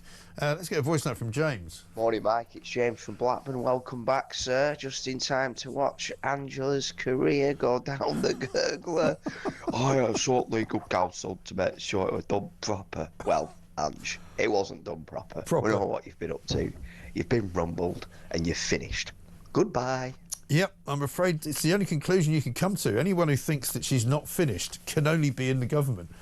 seriously. It's absolutely horrendous. Coming up, we're going to talk about free speech with Connie Shaw from the Free Speech Union, and then we've got some sport for you as well. 90 minutes in 90 seconds. This is Talk.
Across the UK, on DAB+, on your smart speaker, on your smart TV, and on your side. This is Talk. Welcome back to Morning Glory, 8:36. Jules in Aberdeen says, why do we keep mentioning that Angela's no-brainer is a working-class woman, like it's some sort of disability? Are they suggesting she isn't as competent or intelligent because she's working-class? Surely that suggestion requires an armed police response to investigate such an offensive thought. Well, it's a good point. Clearly, again, it's the people who try to make a virtue of the fact that somebody's working-class as if they're somehow different. She's a human being, you know, and she's got more houses than most working-class people, so I wouldn't suggest that for a minute. Let's get a quick voice note from Liam. Morning, Mike. Liam from Kent. Welcome back. Right, we're going to crack straight on this morning. This needs to end.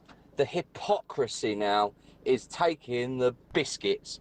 I'm watching PMQs yesterday as well. Who does Keir Starmer think he is? The fact that Nigel Farage has had to go over to America to ask for help because of how much they are restricting our free speech. This is disgusting and a disgrace. Have a great show, Mike. Welcome back. Liam, thank you very much indeed. One from Tony. You might remember this case for a while ago. Did our Ange go to the same firm for advice as Lester Piggott? He ended up in prison, of course. I'm glad to say Connie Shaw is here for the Free Speech Union. Very good morning to you. Morning, Mike. It's a very apposite time for you to be here because there's an awful lot of stuff flying around, which didn't used to be illegal, but apparently now is. We're talking, of course, about Mr. Linehan and what happened to him and what Nigel Farage was saying yesterday in the American Parliament, effectively. Yeah, I thought Nigel Farage was actually excellent in Congress yesterday. So I think he put the point across very, very well, and I think it was received well, despite the fact he might have got some combat from other members of the House. But no, I think it was really great. And I think what's happened to Glinner will possibly be the straw that breaks the camel's back. Yeah. If it's not, then all of my hope is lost, frankly. Yeah. He was not just arrested, he was met by 5 armed police officers. I'm sure your listeners know this by this point. He was detained for 16 hours, only released when they decided that he needed to go to A&E because his blood pressure was so high they were worried he was going to have a stroke. Right.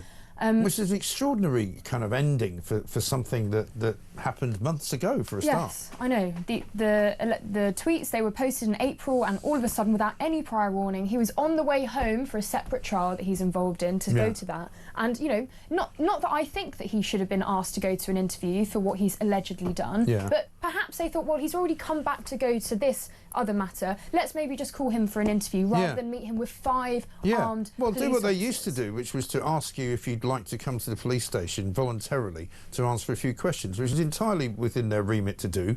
I mean, crazy in this particular instance, but still something they would have done years ago. Now they have to actually physically arrest you. I know. And it's insane that they think that he's a risk Right. to the public compared to the fact, you know, in 2023, 75% of burglaries weren't attended to. 1 in 5 shoplifting reports aren't attended to. Yeah. And I mean, even Wes Streeting now is saying, police our streets, Right. not our tweets. Even Number 10 threw the Met under the bus. I mean, there's a bit of chaos going on Yeah. because Number 10 said that they need to get their priorities straight. Yeah. But Mark Rowley at the Met is saying that they've been put between a rock and a hard Right. place. I mean, Guido Fawkes have even said that they're being forced to combat these Well, things. But somebody's it's not telling the truth here, are they? No, and it's no secret that organisations such as Stonewall have really corrupted the police. Yeah. They basically give all public bodies sort of awards for going along with this kind Yeah. of stuff. Right. I mean, even one of our other members, Lindsay Smith, she just won her case against Northumbria Police, who were joining in with the Pride Parade, which is a political ideology, and she won that case. Right. There's no secret that Well, you police guys are getting always win, involved don't with you? this. I mean, Free Speech Union, generally speaking, does win in these cases. Yes, because the you've been vast very majority of successful. our cases we win. And if seeing what's happened to Graham hasn't shocked people enough, I remind your listeners that this is not an isolated incident. There is a consistent pattern now of people being reported by bad faith actors who find what they say offensive or just want to ruin their life a Right. little bit. And then the police take it seriously, arrest the person, seize their devices, release them on bail with ridiculous conditions, and then that person's life is just absolutely traumatised. I mean, look at the case of Maxie Allen and his partner Rosalind Yes. Levine. We're looking for them to get compensation. They were arrested at their home by multiple police officers after they were criticising about their 7 of them, I daughter's think, wasn't school, it? Yeah. detained for about 11 hours. Right. Julian Foulkes earlier this year, the famous Brexty Books police raid on his house, we won him £20,000 back in compensation. And hopefully that'll be one of the things that we get for Graham. We're suing the Met Police for wrongful arrest, unlawful imprisonment, and also defamation. Yeah. Because originally the Met said that he was arrested on suspicion of inciting violence, even though that term is not used anymore in our legal system. But then they've changed their tune and said actually we've arrested him under the Section 3A of the Public Order Act, which actually says about stirring up hatred on the basis of religion and sexual orientation, something which none of the two, Graham hasn't done either of those things. So But that's this is why the you're thing. hearing reports about the Met not even knowing what the law is. The police don't seem to know what the law is in all sorts of situations. I mean, I watched a video last week, just before I went away, of a guy outside a migrant hotel being told by a police officer that he had to disperse and leave the area. And he said, why? And it was because one of the migrants had complained that he was trying to put an England flag up outside the hotel, and it was causing him distress. And you go, that's not an offence. I know, well, it's a bit like Hamit Koskin's case, the Turkish man who burnt the Quran outside the Turkish embassy. Yeah. The CPS, the evidence, part of the evidence they used to find him guilty of causing harassment, alarm and distress, that triple whammy of the holy trinity of our free speech in this country, part of the evidence was that he was stabbed by a man. Right. It's almost like saying, you made that man stabbed you, therefore Yes, you they must did have say harassed that. and alarmed and It distressed was him. ridiculous. It's like an not abuse. the fact that the man was some kind of nutcase. No. Right? You know, it's like it's now basically saying to Islamists, if you want your blasphemy laws in force, make sure you go out and kill the people who want to blaspheme your religion, because then we will prosecute them. Like, it's just outrageous, and there is multiple cases. I mean, it's the same with non-crime hate incidents. Yeah. They're which they've been told repeatedly to stop recording, but yet I mean, they even the continue police to have record admitted them. it doesn't help them track hate Yeah. crime. Even though I think since 2014 there's been 250,000 of these recorded. It can stop you getting jobs. Yeah. And they are, like, a non-crime hate incident depends on the alleged victim perceiving something to be sort of discriminatory towards them on the basis of their protected characteristics. So it's all about how the victim feels, rather than whether there is an actual legal assessment of what someone has said. So there's no law anymore. It's all about subjective decisions so subjective based upon how you feel. Well, exactly. I mean, even when you get to the judges, they are still not able to leave their politics at home. Right. I mean, well, in my opinion, look at the sentencing remarks of Lucy Connolly's judge referencing diversity and inclusion. Yeah. Lots of people think that their political opinions aren't political. They think they're just sort of basic common sense. Oh, But yeah. I think a lot of Well, opinions it's like we the kind of have people aren't that- political. yeah, They it's should like just be a legal assessment. People that used to come out and say, the debate is the science is settled when it comes to climate change. You can't possibly disagree with it unless you're insane or very possibly, a bigot and or some kind of right-wing maniac. Whereas, in fact, it isn't at all settled. There's plenty of people who you can talk to who will have a debate about the effects of man-made climate change, and that's what intelligent people do. You don't get told this is how you have to believe and think. that's not how democracy works. No, absolutely not. Absolutely ridiculous. Well, so Connie, great news that you're looking after Graham, because obviously he will be on the, you'll be on the good side of things, and we'll see whether these ridiculous, police investigations finally come to an end. It sounds like Mark Rowley sees that there's a problem, and he's in a lot of the papers this morning talking about we shouldn't be fighting culture wars. Well, then stop doing it. I know. I don't know what goes on in the side of police operations, but when it's suggested that the police have no choice, it's like, come on. I mean, if I was a police officer, I don't know if I could possibly carry out. I'd probably lose my job for not going along with it. I don't know. But then Wes Streeting saying that the law needs to be looked at. So perhaps there is a bit of agreement between the two of them. But then number 10 was suggesting that actually the police need to get their priorities straight, rather than agreeing with Wes that there needs to be a sort of I spoke to a former police officer who was involved in that. Do you remember that demonstration after the Wayne Couzens case down in Clapham? And he said that he point blank refused to go in and start throwing women on the ground. He said, well, no, we're not doing that. We're not doing that. That is the most ridiculous thing you've ever said. So a lot of them didn't do it. So I think, but I think the trouble is, that's less and less the case now because people are frightened of losing their jobs. Yeah, I know. It's devastating. I mean, look at that case of the guy, a police officer who turned up outside someone's house to speak to them about a pension. He's like, I'm really sorry that I'm here, but I just need to speak to you about this. Like, it's embarrassing for them. It's embarrassing to go to try and carry out some kind of legal investigation about something that's not a crime. I know. It's mad. I know. It's insane. I know. I don't know. Maybe we're the only people that think it. Connie, good to see you. Thank you very much indeed. Connie Shaw, their External Affairs Officer for the Free Speech Union, a very important organisation in this day and age, let me tell you. Let's get a voice note from Laura. Morning, Mike. Laura in Wiltshire. I wish to high heaven that you were right and that Rayner is toast. My husband and I are almost laying bets, and I reckon she's going to brazen it out. I don't quite know how, but I think she will, and I think it brings unrest in this country even more likely to be a more likely thing, which is terrifying. Anyway, great show. Fantastic to have you back. Laura, thank you very much indeed. This from Earl, who says, hold up. How the hell did Rayner and the others pass the background checks and sign the Official Secrets Act when their tax affairs are so muggy? Who conducted the background checks, which is to ensure the security and integrity of our nation? It's a good question. I mean, I guess you might say, well, this whole business of the Hove apartment didn't come up until earlier this year. She didn't buy it until earlier this year. What the hell has happened to the business secretary? The solicitor, non-solicitor, business in this country is going down the gurgler, and where is the leadership? What an absolute shambles. It really is. Coming up, though, we're going to talk to Ash Regan up in Edinburgh. She's the MSP for the Alpha Party up there. We'll find out what's going on with 5 MSPs filmed by a spy cam hidden in a Parliament toilet, for heaven's sake. This is Talk.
every day they delay, they just add to the amount of legal expense and compensation they're going to have to pay to Graham. Now, look, we're representing them. There's no problem from our from representing him. There's no problem from our perspective, but it is annoying for the taxpayer because time and time again, individual officers, senior police leadership get away with this, and the taxpayer again and again and again is asked to pick up the hook to pay for things that they never wanted doing in the first place.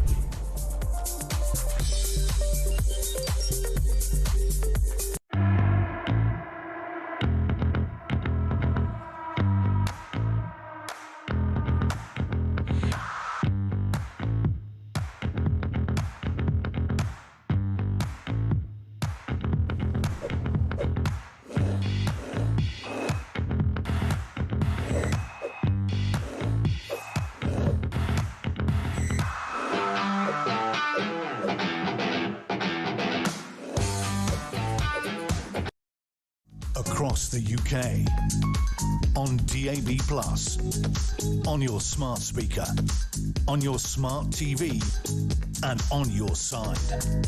This is Talk.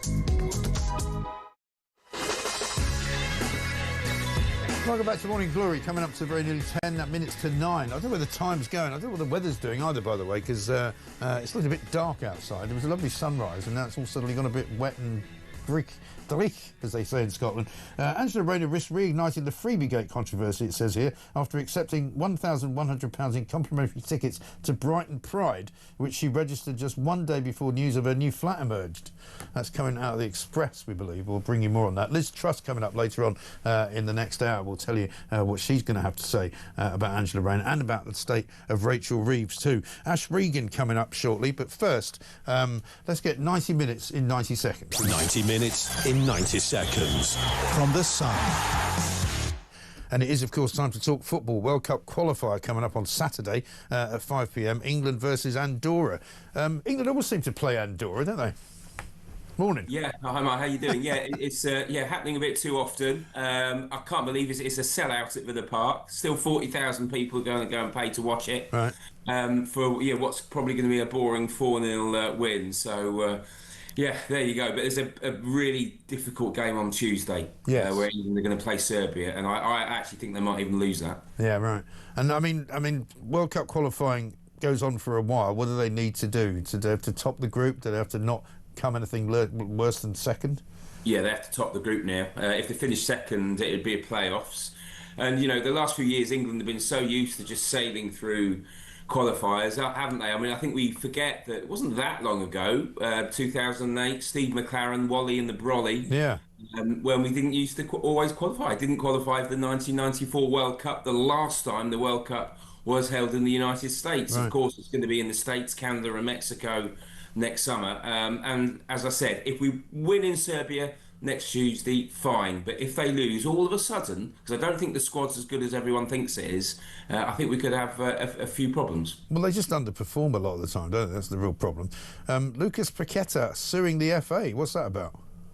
He's still angry that the FA charged him over some alleged betting offences. I mean, he won his case, but those charges scuppered a huge big money move to Manchester City. Yeah. Manchester City pulled out of that move and he's remained at West Ham, so he's thinking of suing the FA.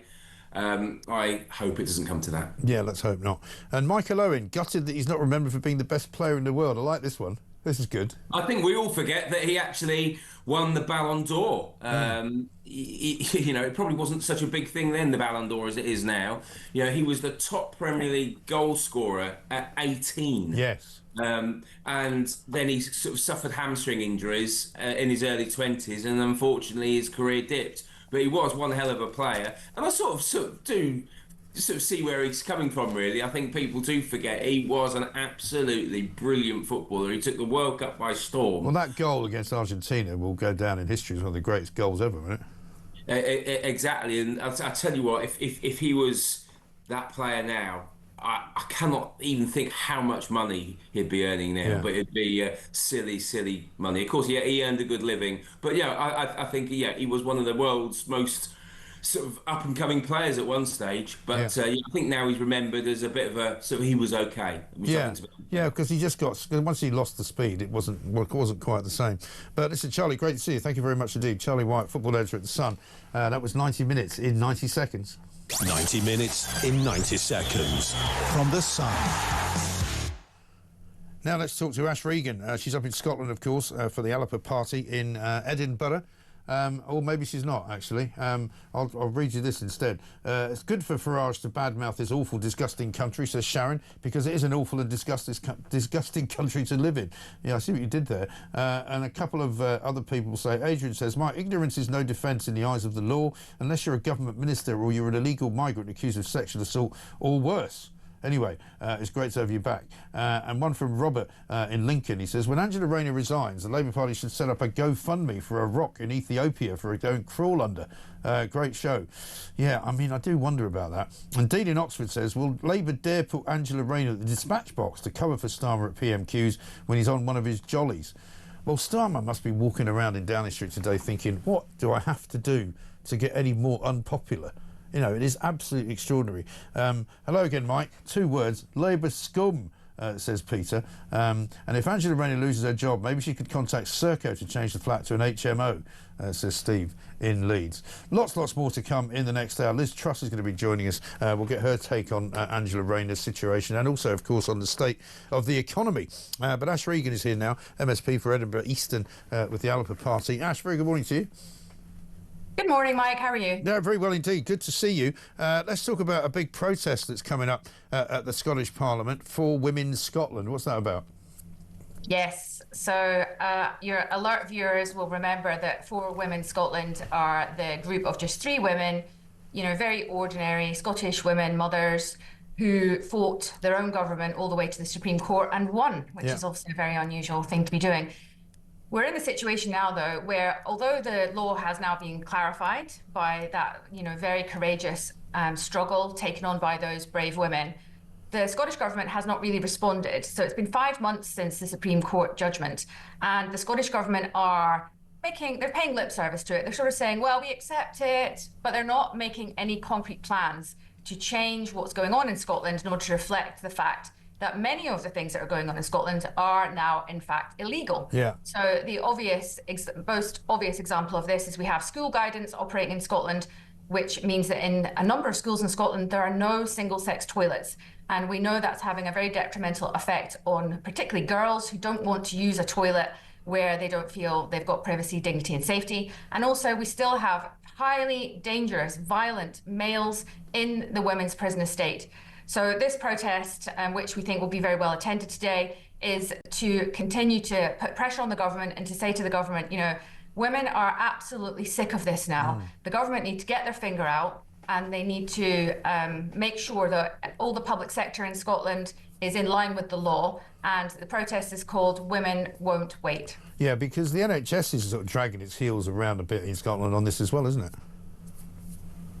It really is. Obviously, we have the very high-profile tribunal case up here, which is the Sandy Peggy case, which is going on again this week. And that just shows that in many normal women's lives, this is affecting the way that they're able to do their jobs. It's affecting how they're able to go and change in between their shifts and so on. It's affected many women's reputations. A number of women who've just, you know, basically pointed out, you know, this isn't right, this shouldn't be done like this, have been silenced, they've been bullied out of their jobs, they've been suspended, they've lost their livelihoods. This has to come to an end now. We're absolutely getting sick of it. The law is very clear and the Scottish Government need to get their finger out and get on with it. Yeah, I've got to ask you about Angela Rayner's situation, because, you know, a lot of people saying, a lot of people on her side saying, oh, she's only been picked on because she's this working class strong woman. I don't agree with any of that. I don't think that's the point at all. What do you make of it? Yes, I had a look at this yesterday. I mean, I don't know Angela Rayner, I've never met her. It seems to me, I suspect that she probably knew that she was doing the wrong thing there. And I think having had to come out and admit that she has been using a kind of a loophole and that potentially that is illegal, I think she should do the right thing, pay the money back. But honestly, do you not think the public are getting utterly sick of all these politicians, the sleaze and the fraud and everything like this? It's not good for democracy. I really think politicians should be striving to do better. They really should. And also, people are sick to death of politicians sort of beginning their careers, you know, with sort of normal levels of salary and ending them with sort of 3 houses and multi-millions in the bank. Yeah. I mean, Westminster politicians, you know, very well paid compared to the average salary. They're on a huge wage, really. And I think they should be able to live within their means. They need to stick to the rules, make sure that they're doing everything appropriately. So, yes, she's got herself in a bit of a position she shouldn't have done. She's done it herself. She's done this to herself, so it's up to her now to see if she can get herself out of that. I believe Keir Starmer is saying that, you know, he's fully behind her. But personally, my view on this is, I've seen this in the Scottish Government many times, when ministers have done something that, let's say they've broken the ministerial code, we've had a number of incidents up here of ministers using ministerial cars for trips they shouldn't be going on. In my view, if you're a minister, you've broken the ministerial code, the Prime Minister or the First Minister should sack you. They should let you go. And you can always come back into politics, but I think it sends that message that there are standards in public life, you must uphold them. Yeah. And if you are breaching those, that you need to go. Yeah, I think that's a very sensible perspective. Ash, thank you very much indeed. Ash Regan there, MSP for Edinburgh Eastern with the Oliver Party. Got some great messages coming in. We'll get to all of those. Keep them coming. You can find us, of course, on 87222. Leave us a voice note, 0344 499 1000. Liz Truss in the next hour, Kevin Hollingrex, Ian Duncan Smith as well. It's all going on. This is Talk.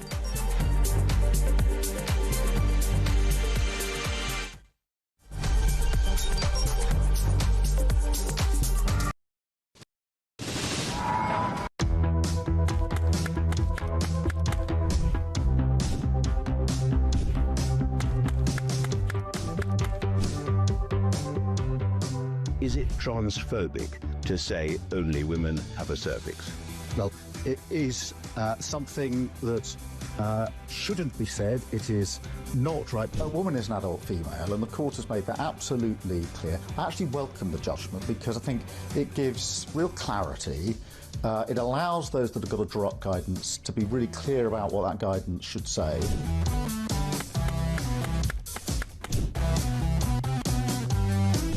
If you want to fight for Remain, vote Labour. Now, there are some who say we don't need Brexit to work. We need to reverse it. I couldn't disagree more.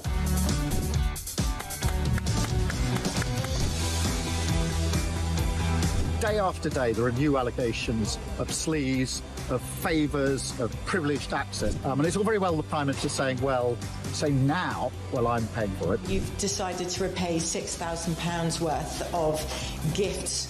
Lord Ali is facing an investigation. I wonder how concerned you are that your biggest donor was not fully transparent. Are you saying you made a mistake? It was right for me to make those repayments. Thank you.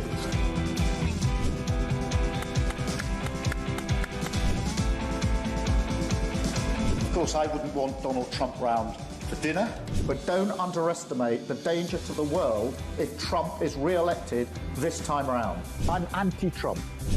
I would like to send my warmest congratulations to President Trump on his inauguration as the 47th President of the United States.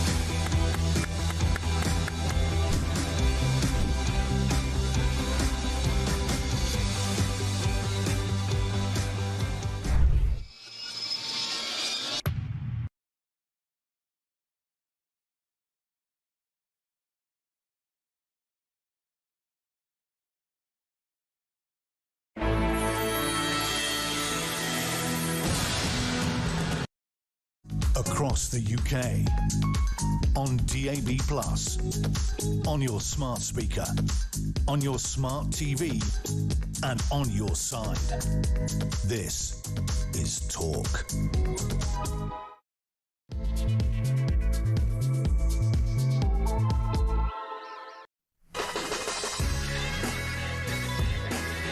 Welcome back to Morning Glory. It's coming up to nearly 3 minutes past 9. I'm Mike Graham with you all the way through until 10 again at 10 o'clock. Of course, it is Thursday, the 4th of September. The weather is looking a bit dodgy, to say the least. Talking about storm clouds gathering. We're just hearing there from news that it may well be that the ethics examiners into Angela Rayner's case may well answer the question, did she do it knowingly?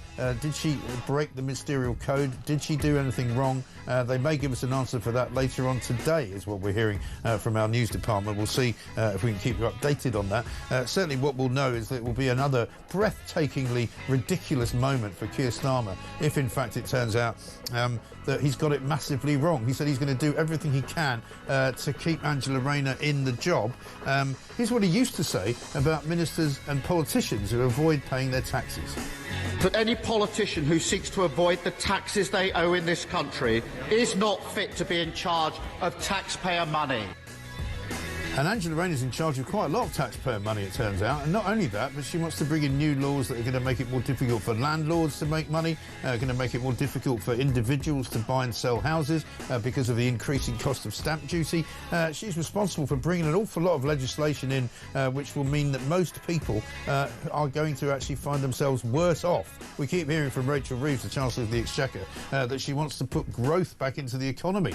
Apparently, the latest mantra coming out of Downing Street, where they've hired a load more people for them to cost us even more money to run the administration, is that they want you to be able to feel the growth in your pocket.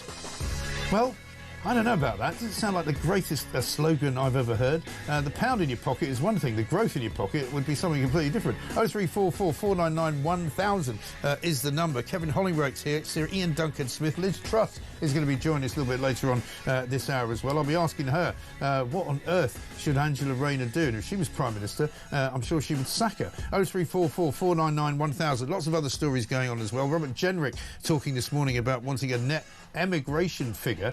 He wants less people coming into the country than those who are going out. We'll talk as well about China's chilling warning to the West, and also an avocado scanner, which is going to be put into a load of supermarkets so you can judge whether it's ripe or not.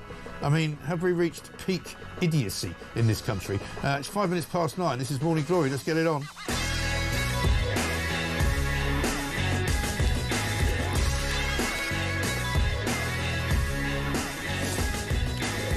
Just a selection of some of the headlines this morning. The Sun goes with Rayner admits tax mistake, owes $40,000 for a seaside flat, 3 pads, 0 excuses, and they don't pull any punches in their leader page when they're saying that nobody really is going to buy the excuse that she didn't understand what she was being told by tax advisors. The Daily Mail goes with another day in Labour's socialist utopia. Is Keir Starmer so spineless that he won't sack his Deputy Prime Minister and Housing Secretary who dodged £40,000 in stamp duty? And the Telegraph, I didn't pay the right tax, but it's still not my fault. Devastated, Rayner clings on in £40,000 row over seaside flat. And there's a fast-track inquiry as Labour MPs call for her to resign. And, of course, if she doesn't resign and it drags on, it's going to drag on into conference season. It's going to drag on into already what was going to be a reshuffle coming up on Monday. So they're going to try and get rid of this one way or the other as soon as possible. According to Kate Ferguson from The Sun on Sunday, she said she thinks that basically Keir Starmer wants to get rid of her, but doesn't know how and doesn't have the backbone to do it. He's tried it once and failed. Let's talk to Kevin Hollingworth, MP, Conservative Party chairman. He's down on what I think is probably quite a soggy College Green this morning. Kevin, very good morning to you.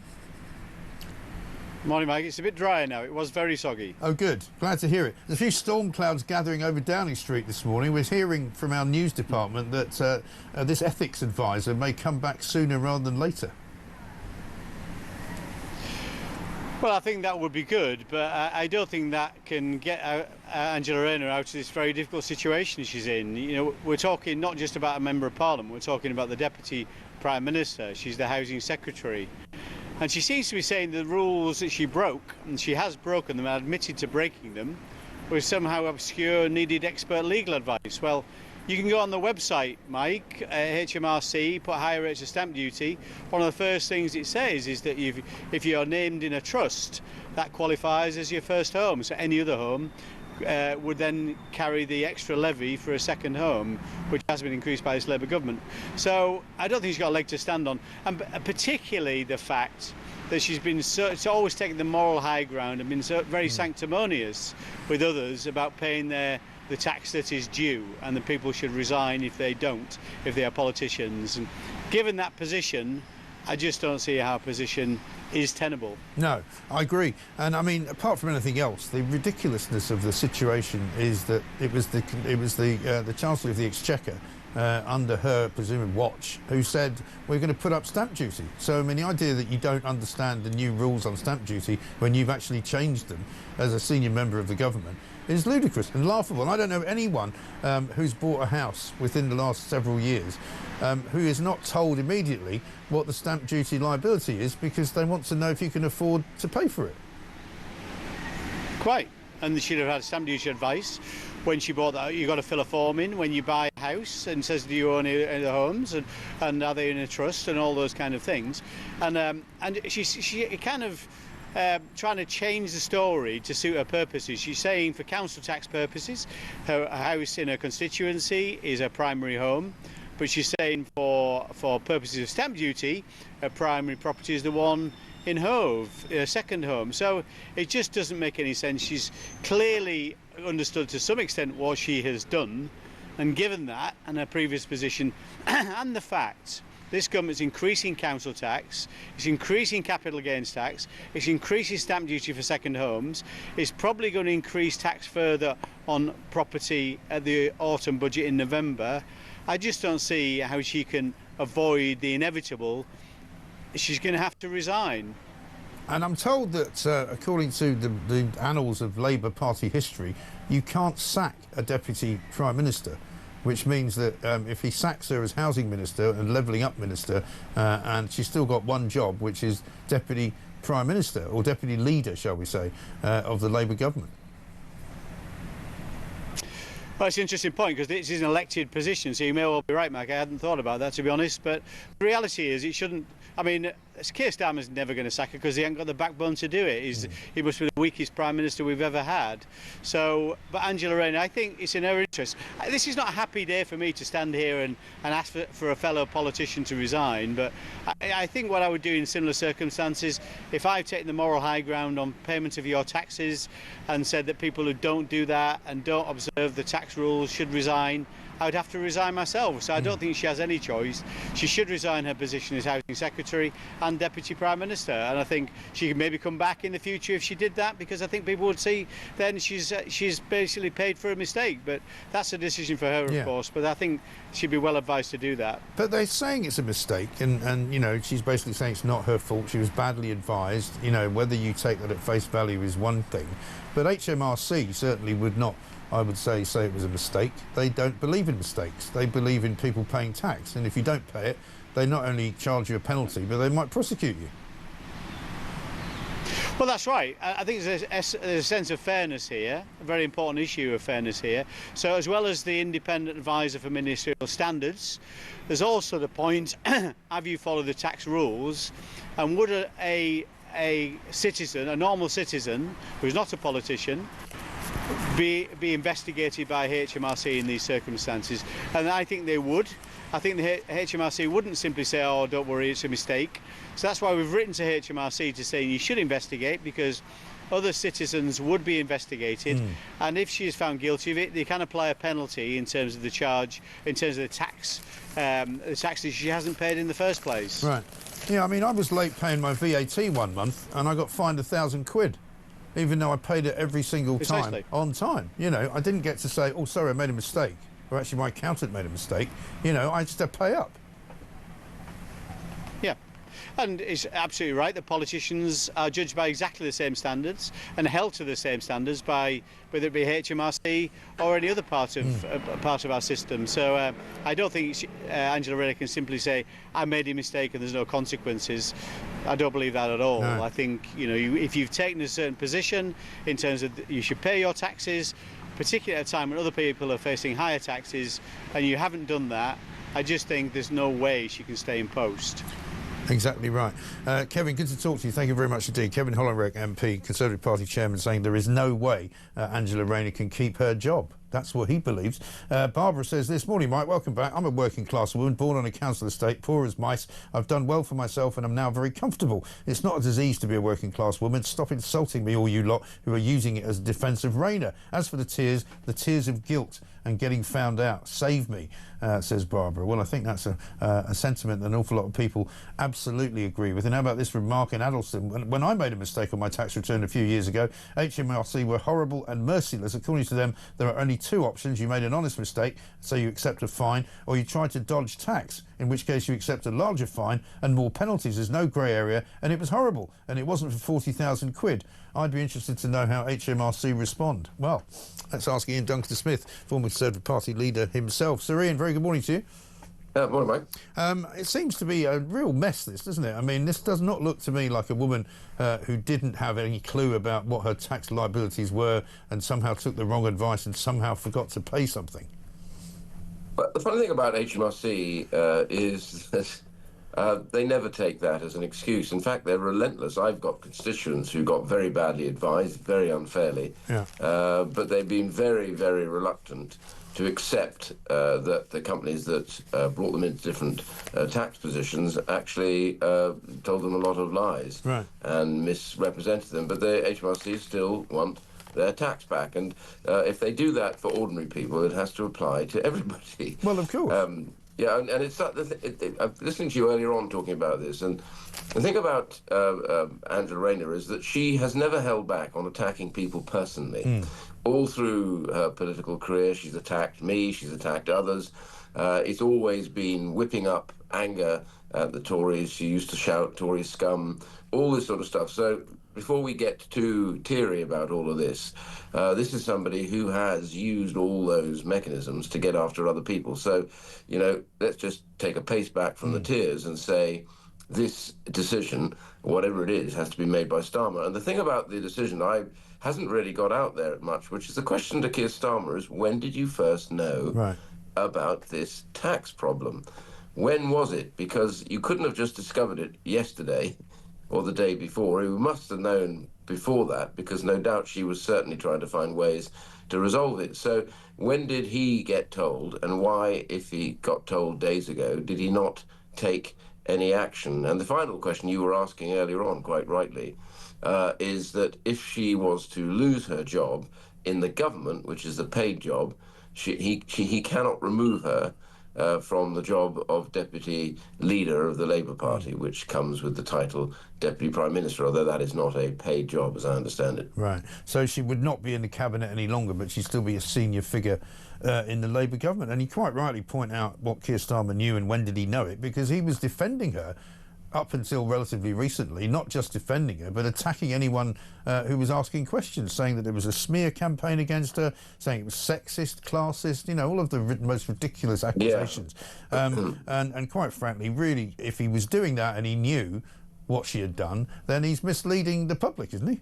Yeah, that's the one question which I still would like an answer to, which is, when did Keir Starmer know about this, and what did he do when he knew about it? Or was he just hoping somewhere along the line this would quietly disappear? And that's the real point. Was it yesterday? Was it the day before? Was it the day before that? Because at the end of the day, this story, whilst it's about Angela Rayner, and, you know, I'm obviously on a human level, I always feel sorry if anyone gets into trouble, but, you know, the fact is you have to face up and take responsibility. But the real question here is over Starmer's judgment, his control and his leadership. And I think that, you know, when it strays into other bits about were you working class, not working class, a load of stuff and nonsense. The truth is, when did Starmer know, and what action did he take when he knew? And what we do know about Starmer is that he clings on to people longer than he should. You know, Tulip Sadiq hung around over Christmas when she was accused back in, I think, November of being involved in a Bangladeshi inquiry into corruption. She eventually had to go. Same was for Louise Haigh, the Transport Secretary, who had assured him previously that she hadn't broken the law. It then turned out that she had. She had to go as well. You know, he's done the same with Rachel Reeves. You know, he doesn't like getting rid of people because it reflects badly on him, because it means his choices have been bad. Yeah, the whole thing is going to come back to his door, because the reality is that he takes responsibility for all of this. And all of this goes back to the reality that he is, I think he's actually really rather fearful of Angela Rayner, because of the reality up until now is that she's supposed to have been the darling of the hard left in the party, and as you've seen that they're very strong in the Labour Party at the moment. So I think the problem for him is that he fears that if he precipitatively gets rid of her, that they get after him. But the truth is, this is a government that seems to me that have become almost universally hard left. I was saying to somebody the other day, if you look at the net zero rules, regulations, laws, and the way in which people are bullied over it, I mean, you think this is a return to communism. I mean, the control that are being placed on us, the cost that you're going to have to pay, the extra taxes to do this net zero, to race with I don't know who, putting our costs up for ordinary people, and you think to yourself, well, we didn't choose that when the Labour Party was elected to govern, but now it's become like a race into a dystopian future of utter control and ruthless chasing of people who don't pay. Yes, to say nothing of the way the police appear to be operating at the moment, which is highly disturbing. It's again another problem, you know. The easy thing, I mean, my constituency, I banged on and on about this. We cannot get the police, and haven't been able to get the police on the street. We've had an epidemic of shoplifting in one of our remaining shopping streets. They go in, they threaten everybody, they strip the shelves of the expensive goods, they leave, they don't run, they walk, and then they hand them over to another man who takes them off and sells them through crooked shops, etc., elsewhere. All of this stuff goes on the whole time, and we really struggle to get the police on, and the shops, the big shops, didn't even report the crimes in the end because they were fed up with it. And all of this is what the British priority should be. The public out there, antisocial behaviour, drug dealing, gangs, street robbery, all this sort of stuff is not a gentle crime. It's a dangerous crime, and it hurts people and it hurts shopkeepers. Absolutely. Final one for you. I don't know if you've seen it today, but a big spread in the Mail, pages 28 and 29, about China's incredible show of military might yesterday, where they basically had a celebration of from 1945 to 2025, showing off lasers, drones, missiles, high-tech weapons, catching up with the United States of America. Looks pretty chilling to me. Yeah, I've just written a piece which won't come out till tomorrow, but the point I'm making is that for quite a long time, I have been warning, others have too, that we are facing now a collection of totalitarian states, China, Russia, North Korea, Iran. You've now got other countries coming into this group who really want to change the world order. What they want to do is impose their concept of government on everybody else. And Xi has said it. He said, our way will be the way. The end of that period when the West, the concept of freedom, of democracy, of the rule of law, all this sort of stuff, that will go. He said that constantly, and he's built up the biggest army now in the world, a navy. He's building more ships in one shipyard in a year than America and Europe build in a year, all of their shipyards. He goes on, and he commits genocide. He's getting rid of ethnic groups he doesn't like. He's invaded the South China Seas. He threatens Taiwan every day, which, by the way, if he did attack it and take it, that would be a hit of $10 trillion to the global economy. All of this, Xi is brutally boasting about it all, and alongside him, a man that invaded Ukraine is responsible now for 1.5 million deaths and wounded in Ukraine. All of this is all about this new world order, and I've been warning about it for some time, the new axis of totalitarian states, and I've been poo-pooed endlessly by all sorts of those who think they know better, but the reality is coming home to roost. We are weak, divided, and they are winning. Yeah, it's a shocking state of affairs, really, isn't it? Sir Ian, great to see you, though. Thank you very much indeed for talking to us. Sir Ian Duncan-Smith, former Conservative Party leader, with plenty to say about Angela Rayner and about China, of course, as well. Liz Truss is going to be here shortly to tell us what she makes of the situation. Also, Elliot Kett coming next, head of campaigns at Taxpayers Alliance. Tax is what they know about. Let's find out what he knows about why Angela Rayner somehow didn't pay £40,000 in stamp duty. This is Talk.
I do not think that, every single nanny state issue is an issue with children. I mean, I definitely think that children should be restricted from accessing certain things. For example, I think it's right that under 18s cannot buy cigarettes. Even though they're able to access it, I do think that having a legal age limit is right when it comes to those products. But when it comes to the energy drinks industry, what they have done is the government is looking at targeting one industry when it makes absolutely no sense in terms of the actual harm that it has. I mean, children, about 10% of the caffeine that they're drinking is from energy drinks, right?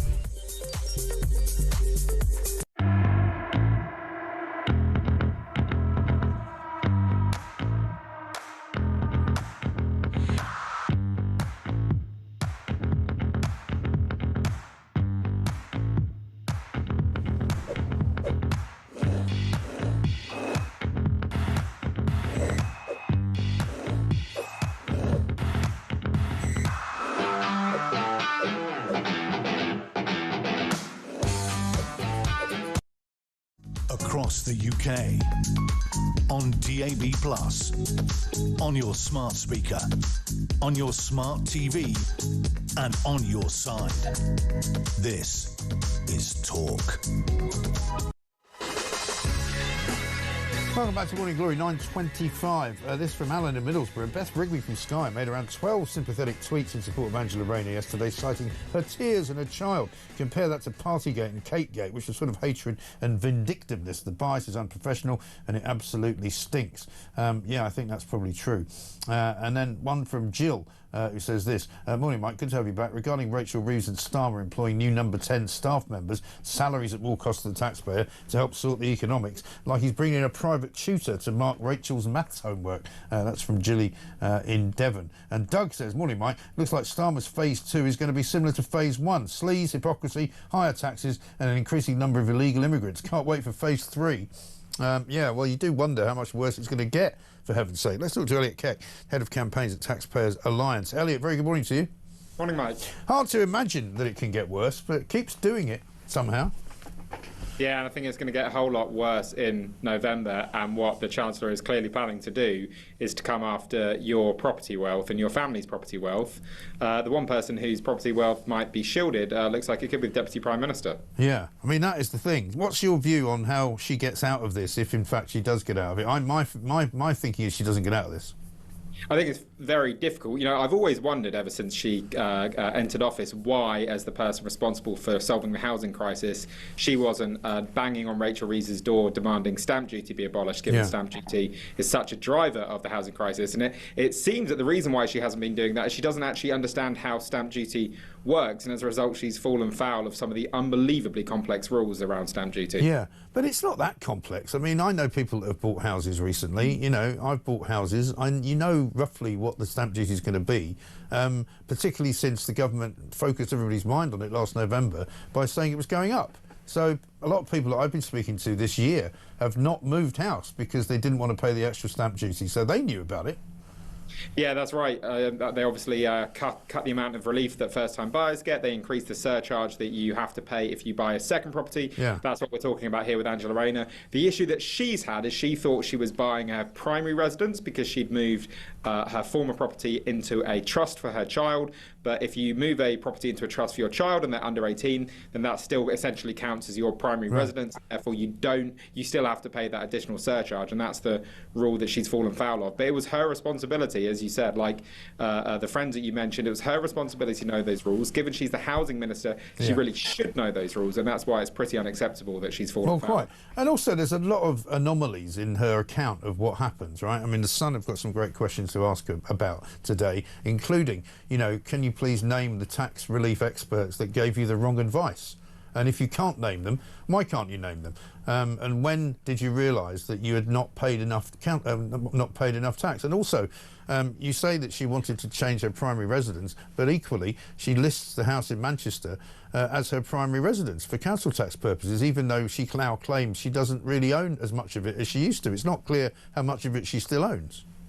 Yeah, it's a whole mess. And essentially what we're seeing from Angela Rayner is someone trying to use as many loopholes and exemptions and allowances as they can in the tax system to limit how much tax they pay. That's something that people up and down the country are forced to do because of our terrible tax system. It's a tax system that she is partly responsible for and her colleagues are responsible for. If she thinks the tax system is so bad that she's having to use all of these different loopholes and make all these different manoeuvres, she should be talking to Rachel Reeves and, you know, ideally maybe joining the Taxpayers Alliance to campaign for the fairer, simpler tax system that we deserve. Well, quite. I mean, also, let's not forget she was talking to a wealth management service. Now, you don't talk to wealth management services unless you're trying to avoid paying some kind of tax. It's as simple as that.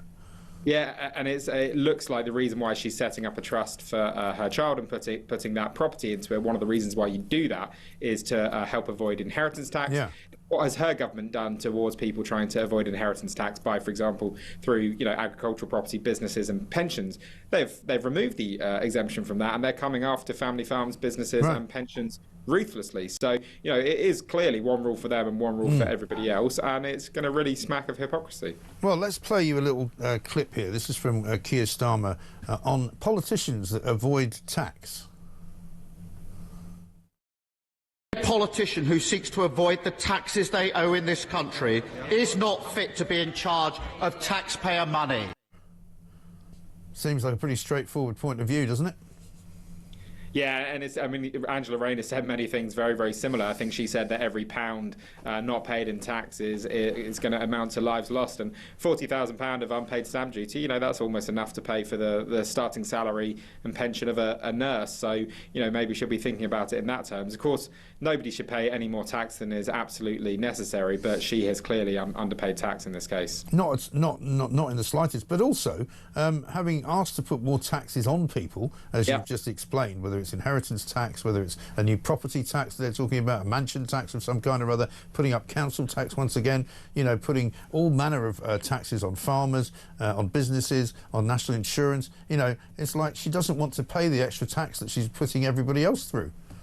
Yeah, exactly, and she needs to maybe go to hospitality businesses in her constituency. I don't know which constituency that is now, whether it's Hove or Ashton. It's still up in Manchester as far as we know, although it was suggested to me that maybe she was looking to get a new constituency in Hove because it might be a safer seat.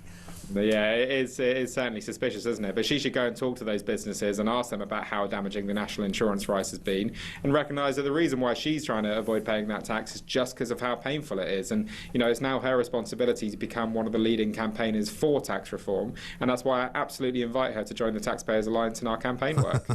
It's a very good idea. Let's just remind ourselves of what she said to Sky News yesterday. Expert counsel advice on all of my affairs to ensure that everything was done proper, and that expert counsel said that the advice that I received was inaccurate because of the trust.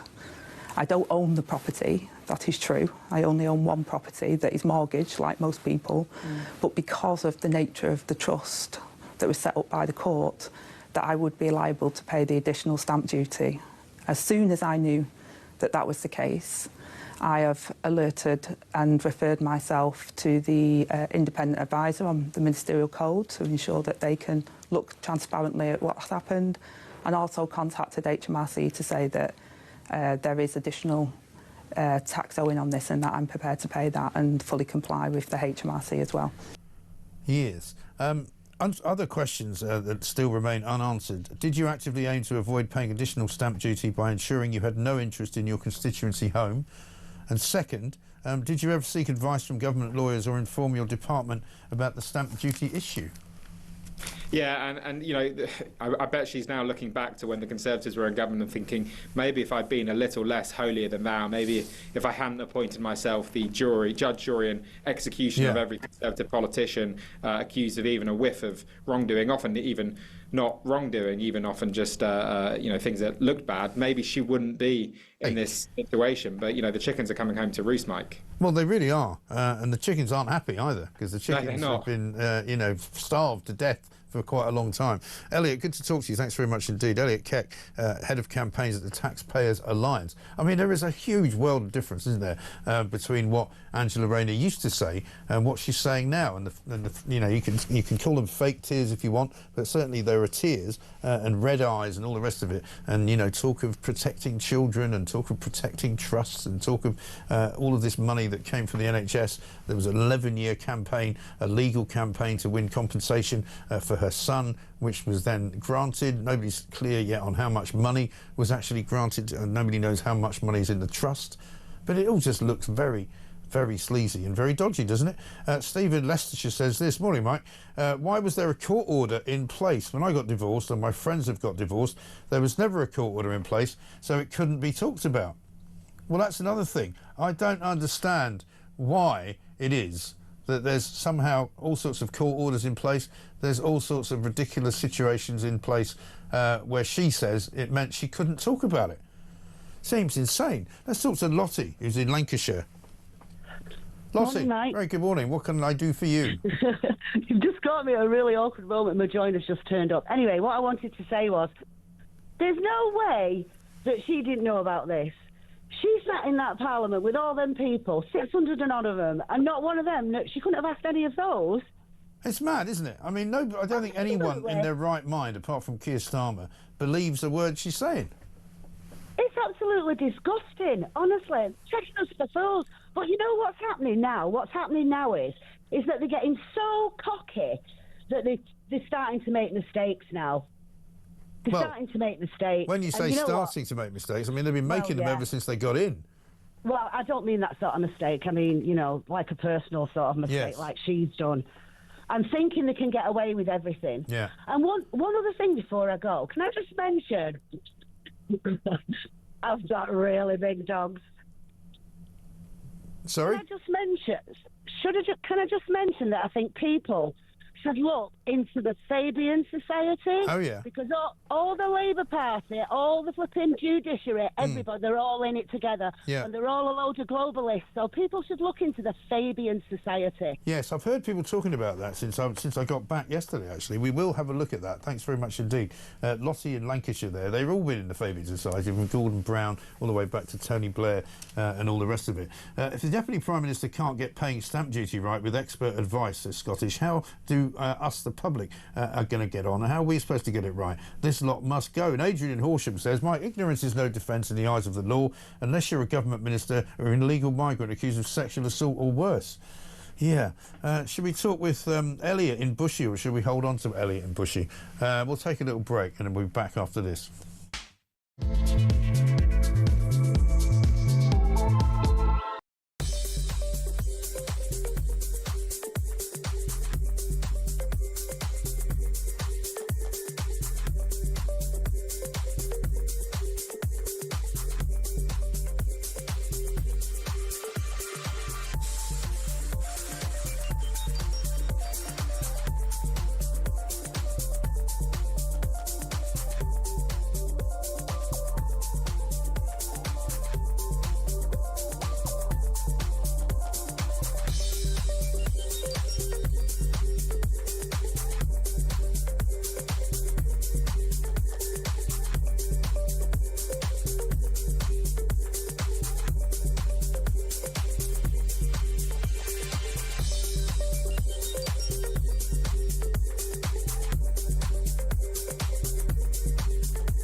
across the UK. On DAB+, on your smart speaker, on your smart TV, and on your side. This is Talk. Welcome back to Morning Glory, 9:38. I'm Mike Graham with you, of course, all the way through until 10 o'clock. There's all sorts of things going on this morning. I mean, I literally just came back from America, which is still a great country, by the way. And I'm delighted to say Liz Truss is here. Liz, very good morning to you. Hello, good morning. I was just, we were talking about flags and things. When I left last week, people were getting arrested for waving British flags and the flag of St. George. And you go to America and you don't get people going, why are you flying an American flag outside your house? Depends where you are. Probably if you're on the campus of some woke university. Oh, yeah. And there are all sorts of I was in crazy protesters. I mean, even Yale University in Connecticut has sort of lost the wokeness that it used to have because all their donors disappeared. All these wokers have gone to California, though, haven't they? That's where they are. That's the only place left. If you left. try to go to downtown San Francisco, you probably might get some resistance. I'd probably have to take a gun, to be honest. But anyway, good to see you. I know you want to talk about the Bank of England, you want to talk about the economy, which we do want to do, but I must ask you about Angela Rayner. Angela Rayner currently sitting in the middle of a storm. We're being told that there might be a decision made today from this sort of the ethical standards body that's looking into what she did. I mean, she can't possibly hang around, can she? It's looking very difficult for her. I mean, she's a first-class hypocrite. Yeah. She spent years and years attacking Tories over tax, over second homes, and she's been found not paying enough tax. Right. And it's just the sheer hypocrisy of these people. Ever since they've gone into government, it's been one scandal after another. Accepting freebies, masses of private jets, free not paying their glasses. taxes. Yeah. I mean, Taylor Swift tickets. They I mean, the made list out goes they on. were whiter than white, Yeah. and they're not even doing anything. No. I mean, some of this stuff might be more forgivable if they were actually improving the country, but the country is headed for ruin. Yeah. And meanwhile, they've got their hands in the till. Yeah, absolutely right. I mean, they've got a homelessness minister who had to resign because she made some people homeless. They've got a corruption minister who's currently on trial in Bangladesh. They've now got a business minister who's never done any business in his life and pretends that he's a solicitor. And you've now got Angela Rayner, who apparently set up the increase in stamp duty and council tax and now doesn't understand the system. You would have thought if you had gone around complaining about taxation, complaining about second homes, accusing people of not obeying the law, you would have thought she'd be very, very careful when she did something like buy a second home. You would think. And you make sure you got the best people and you really checked it out. She clearly didn't. No. Well, either she did and she didn't tell them what she was actually doing and therefore the advice was wrong, or she didn't sort of understand what they wanted to do. But essentially what this is they don't think the rules are for them. They think the rules are for other people, they're for Tories, they're for people not like them. They think they are whiter than white, they are morally superior, and therefore the rules don't apply. And people can, it's just obvious. Yeah. It's why they're one of the many reasons they're so unpopular. Exactly right. So should she resign, do you think? Well, she should have resigned already. Yeah. She should have resigned already. I suspect this is going to drag on. Hopefully not, because he's got the next sort of needle in the haystack, I guess, is Rachel Reeves. She's got even bigger problems in a way because she can't do her job. Well, it's the whole country's problem. Yeah. It's the whole country's problem. The problem is Britain has been stagnant for actually longer than the Labour government's been in power, for almost 25 years. We haven't grown enough. We've been spending more and more money. We've got crazy policies like net zero that are making our energy costs sky high. It's killing British industry. It's killing the steel industry, the car industry. And they're doubling down on all of this stuff. They've spent more money. They've raised taxes. They've doubled down. It's getting worse. We're close to a cliff edge. Rachel Reeves has now been forced to deny that she's going to have to go to the IMF. We are headed for very, very serious trouble. Well, the only growth industry right now is borrowing, isn't it? I mean, they're borrowing so much, and you write about this on Twitter quite a lot, in terms of the state of the markets, in terms of what happened when you were Prime Minister. It's not even comparable all of these anymore. rates are higher than when I was Prime Minister, and when everyone was screaming blue murder, and it wasn't just the Labour Party, it was elements of the Tory Party, it was the press saying this is dreadful.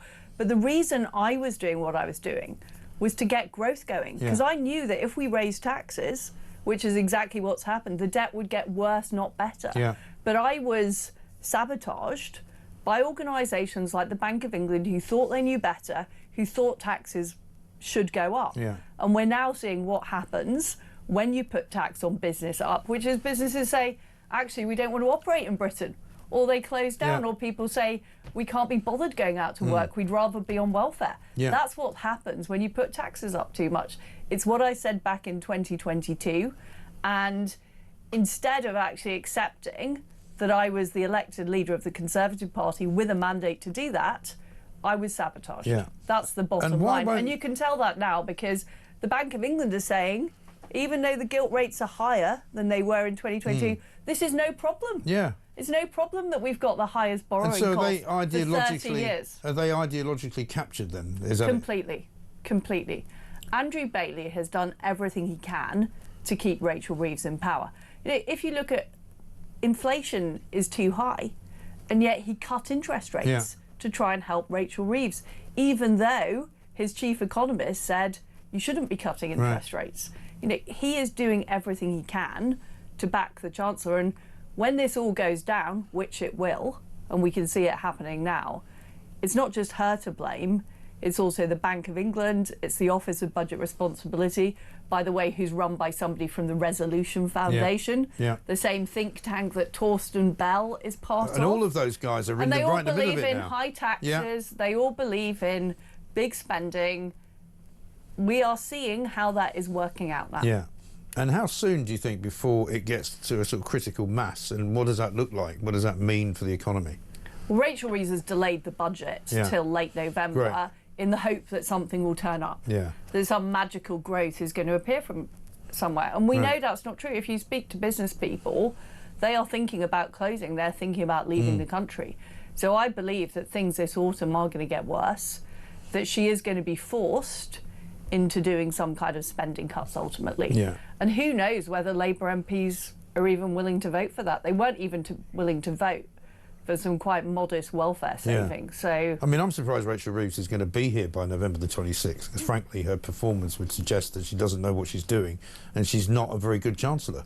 Well, look, she is taking dictation from the Treasury and the Bank of England. I've seen all those policies before. They were offered up to me. They have a list of these things like, do you want to means test winter fuel allowance? Do you want to raise corporation tax? And she has accepted the orthodoxy. So is Keir Starmer. I mean, even if Rachel Reeves was sacked, are any of the others really going to be doing anything different? Yeah. What's their big idea? Well, the narrative is already that she's the most qualified person, which is terrifying, isn't it? But what's their big idea? Because they were the people who advocated higher taxes, more spending, more green policy. You know, Ed Miliband's net zero is killing British industry. And of course, he started it back in 2008. It was his climate change bill that started all this, all the green ideology, which has meant our energy prices are sky high. So they've got to, their entire ideology is being repudiated. That's their problem. And so if you got rid of Rachel Reeves, I don't know if you think she should go, but if she was to go... I don't think it matters if she goes, because I believe that it's the institutions like the Treasury, the Bank of England, the OBR, they've been ideologically captured. They believe in big spending, big taxation. They believe in net zero. The Bank of England has been championing net zero as well. The whole lot of them have to be disproved, and they have to be... So it's not good enough just to replace the person in number 11. You've actually got to replace the whole... Well, this is what I was going to get onto next, because the Bank of England also championed gender-neutral toilets in the midst of all of this madness that was going on. Well, they've all adopted it. And look at the former governor, Mark Carney, and what's happened to him. So he came to Britain, he did a terrible job. Quantitative easing, which essentially lifted asset prices, created inflation, goes to Canada, has become a very woke Prime Minister in Canada, original, World Economic Forum young leader. I mean, these people are circulating these jobs around the West, and they're ruining Western economies. They're all recognising Palestine at the same time, funnily enough. Of course they are. So, I mean, you want a Trump-style revolution, you say, in the UK. What does that look like? What it means... Does that mean Nigel Farage should be Prime Minister? Well, at the moment, he is the favourite to be Prime Minister, but a lot of things can change. But what's important is not the identity of the person in number 10, it's actually the government getting a grip on the unelected bureaucracy. That's what's important, and that is what Trump has done. Yeah. So through things like Doge, through putting in people like Scott Bessent, putting in people like RFK, but right down the system. So the American president is able to appoint 4,000 people in the administration to actually really make change. The problem is, somebody like Andrew Bailey or the head of the OBR, you know, they were there for the Conservative government, they're there for the Labour government. And they're still pushing the same policies and backing the same agenda. So what I want to see is a wholesale change in the way the state works in Britain, because it's simply not working at the moment, whoever is in power. And it just gets and I worse. know from being Prime Minister and trying to implement the right policies, the sheer resistance, the briefing, the leaking, and the connections with a lot of the media. So the Bank of England governor, you know, the Financial Times, the Times, all of these organisations have spouted the same economic ideology for years. But they all went and to years. university together, didn't they? They did. And you know, many of them were part of organisations like the Resolution Foundation. The entire clique needs to be kicked out of British public life. But how? Well, you need a Prime Minister who's prepared to change laws to do that. So what happened under the Blair government is he gave huge powers that used to be in the hands of politicians, like the Lord Chancellor, who was in charge of the judges, like the Chancellor, who was in charge of the Bank of England. He gave all those powers to unelected bureaucrats. That's what happened under Blair. So even though Blair is no longer Prime Minister, his people are still in power. Right. And his institutions are still as powerful as they ever were. Well, he made them more powerful. Yeah. So the things that were done in the 80s, like Nigel Lawson's great budget in 1988, just couldn't be done now. Right. Because Nigel Lawson had control of the Bank of England, he had control of the forecasts, he had control of the Treasury. Those are now in the hands of unelected bureaucrats. Likewise, you know, what's going on with our judiciary? They are now self-appointing. Yeah. The Lord Chancellor no longer appoints the senior judges, so you no longer have that accountability. And we've got judges making some really appalling judgments, and I think being ideologically captured. So you know, what just you've like we were described- talking about by the sort of wokeism, by the net zero ideology, the trans ideology. You know, why on earth was Graham Lineman arrested at Heathrow Airport? It's ludicrous. I know. So if Nigel Farage does become the next Prime Minister, or whenever the next election is, I mean, will he not be subjected... I don't think the next election will be until 2029. Right. See, I'm thinking that something bad will happen that will cause an election between now and then somehow. But are these Labour MPs really turkeys that are going to vote for Christmas? Because what's their approval rating at the moment? 11%? I don't think they'd do it out of choice. I think they'd be forced into it somehow. I don't know how. I've just got this kind of vision of everything, just the wheels just coming off everything. The economy, you know, the state of public order. This happened in the 70s. Yeah, I remember in the 70s. 76, Callaghan had to go for an IMF bailout, but he still remained in office until 79. Yeah. We could be in an exact, very, very similar position. You could have a crisis in 2026, but the government could hang on till 2029. And Callaghan had a much smaller majority than Keir Starmer. And when Starmer gets desperate, though, will he then think to himself, well, I've got to sack Rachel Reeves, I've got to sack Angela Rayner, doesn't matter what everybody thinks, it will look like I'm doing something. But it won't make any difference. How many resets and reshuffles has he had? Well, I didn't know he was doing phase 2. He's just reshuffled the entire... Yeah. He's just reshuffled his people in number 10. It's not going to make any difference. No. Because they're not the people in charge of the legal levers or the economic So what levers. I'm saying is if Nigel Farage was to become the Prime Minister, would he not face what you faced, in other words? Well, if anyone who becomes Prime Minister in 2029 who does not get rid of the Blairite state, so doesn't repeal things like the Constitutional Reform Act, which created the Supreme Court, doesn't repeal the Bank of England Act, they will be in the same position I was in, yes, unless those laws get repealed.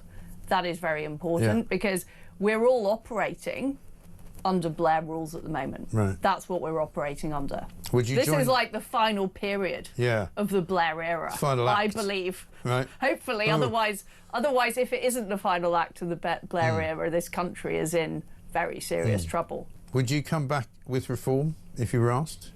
I'm not involving myself in politics at the moment. I'm focusing on what needs to change about the state.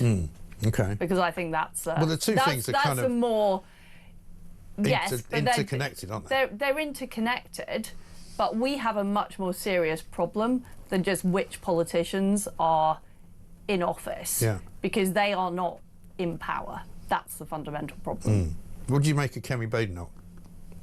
Well, as I've said, I think she's not advocating serious enough change to Britain, and she's not acknowledging what the Conservative Party failed to do for 14 years, which is we failed to take on that Blairite state. So we were, things like the Equality Act, which was basically putting wokery into law.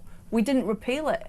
We didn't repeal the Climate Change Act. Actually, we made it worse by net zero to 2050. So I think if the Conservatives want to have a serious chance of getting back in, she has to be very, very honest about what went wrong from the start. And it started with Cameron and co saying they wanted to be the heir to Blair, and that was wrong. I mean, Blairism was fundamentally wrong. I don't think people realised at the time just how clever he'd been in undermining the way British governance worked. Yeah. It was a proper project. Finally, free speech in the UK. Have we lost it? Well, at present, it is lost.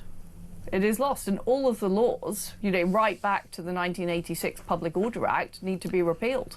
We need to go back to our historic liberties that we had as a nation. We invented free speech. It's embarrassing that we're being lectured by the Americans on free speech when we gave that idea to them. But people like J.D. Vance are right. He's absolutely right. I mean, it is shocking. The Lucy Connolly case is shocking. The Alison Pearson case is shocking. The Graham Lunneman case is shocking. And this is why we have huge problems with sex crime, with illegal migration. The police are being employed to arrest people for posting on the internet. I mean, you could not... If we'd been sitting here 10 years ago and I'd said this is what was going to happen, you say, you're making that up. I wouldn't this sounds like something out of 1984. It's just... I know. It's extraordinary. It's mad. It's extraordinary. Absolutely mad. Liz, great to see you. Thank you very much for coming in. Good to be on Liz the Truss, show. former Prime Minister there. Free speech gone. Can we get it back? Julie Hartley-Brewer's coming next. She'll probably give it a good go. I'm Mike Graham.